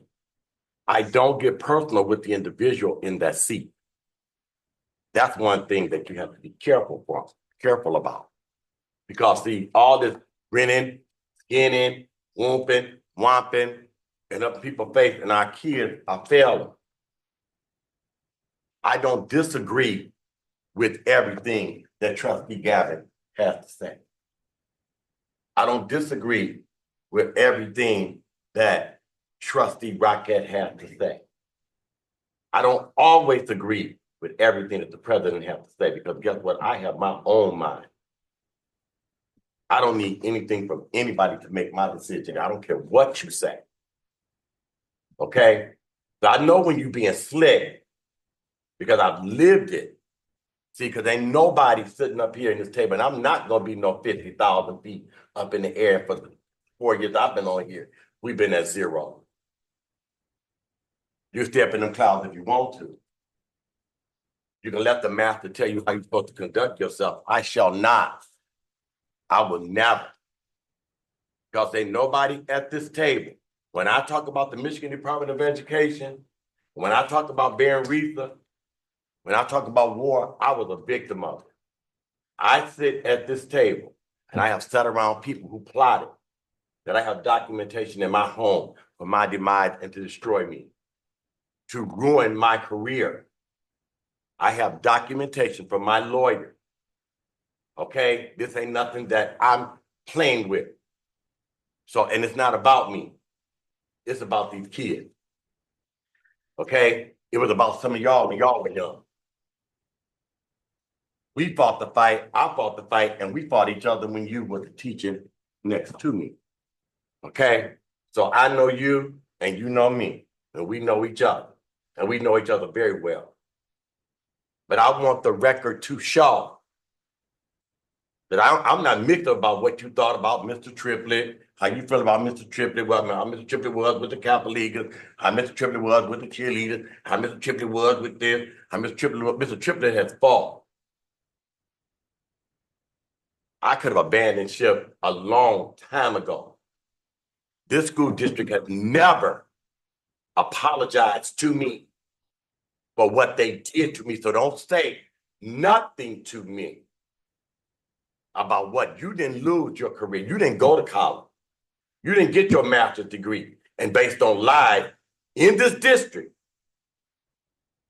that will never, ever, it will never be, there's nothing you can ever do to correct it. But guess what? Come down to the charter school. I never went. because I love my school district. I love the kids in this community. My grandson is in a district and had a top of the line education. And I can't even celebrate sometimes my grandson when he bring home what he's doing because I start crying about what's happening here. I'm not playing with you. It ain't personal. I love all of y'all. And I have talked to y'all. I have shared with you. You're the only person that I ain't had no face-to-face with, but I will before January happens so we can make sure we get an understanding. Because in all of our getting, we need to get an understanding. When I look over there and I see Miss Nichols, when I look over there and I see Angela Brock Carter, those are my kids that I was a part of their building. When I look down there and see Natalie Singer, those were kids that I fought for, unbeknownst to them and oftentimes beknownst to them. So when I see the president of this Board of Education, that's one of my cheerleaders, one of my kids on my Miss Ben Harbor court. When I look down here and see 1994 standing up in here strong, I was her class advisor. You can't tell me nothing about this. You know, you sit up in here, ring the clock, ring the bell, chuckle, chuckle, chuckle, ha, ha, ha. It don't ring or in ha, ha, ha, ho, ho, ho, all of that. I'm laughing with you. Because, and I believe you. When you show me who you are, I believe you. I believe you. So don't act like you just in here doing this thing for these kids. A lot of people do this thing for their kids. Okay? The bottom line, I don't like 0. I don't like no 1.7, nothing. And our kids don't deserve it. Because our kids are brilliant. They are powerful. And I didn't become an educator as an afterthought. I wanted to be a teacher from the 1st grade. And what I did in my 42 years that I've been working in this thing called education, 27 of those years I was a master teacher. And what do I know how to do better than anything else? I know how to teach. So I'm gonna close out because my president, I know my president is, I'm gonna tell you this, I'm good. Everywhere I go, when I walk in the room, my ego ain't that big to make people think that make me think that people jealous of me. I ain't got nothing. But I do understand when they have a problem with my gifts. It has nothing to do with me. So when they come in, I'm gonna be at that door kicking. Ain't nobody gave me nothing. They took my job, they took my money, but they couldn't take what I was designed to be. So I want the parents of this community, because MASB is just like a resource. They don't govern how we run our thing. This is our school. Because I see them too. Now, if you're a tiger, tigers are cunning predators. And hear me when I say, we are never the prey. And it's tigers up in here. So let's fight for these kids. There's an alarm at the gate. I will say it, and I won't say it again. You better look at that partnership agreement. These kids take that test in May. They ain't making no growth. They ain't doing nothing. And if they don't make that growth, we are going to be having a different conversation while you 50 feet in the clouds. But guess what? I'm boots on the ground, 10 toes down. Because when it's all said and done, like my wife told me, your faith, Mr. Triplett, is gonna be on the front of that cover when you lose this district. I said, I'm finna have a heart attack. You better take that some other way. I can't do that right now. Give me some ass. But I mean that. Ronaldo Triplett's name ain't gonna be on this on that thing when they come in here and take this. So thank you all. I encourage you guys, and really, I come at y'all, I'm proud of y'all. I just want y'all to be good. I want y'all to be fair. I want y'all to show some respect for this place. Because so many people have come into this place and they have dogged us. They have stolen our kids. They have stolen our assets. They have literally dogged us while some of us sitting here grinning.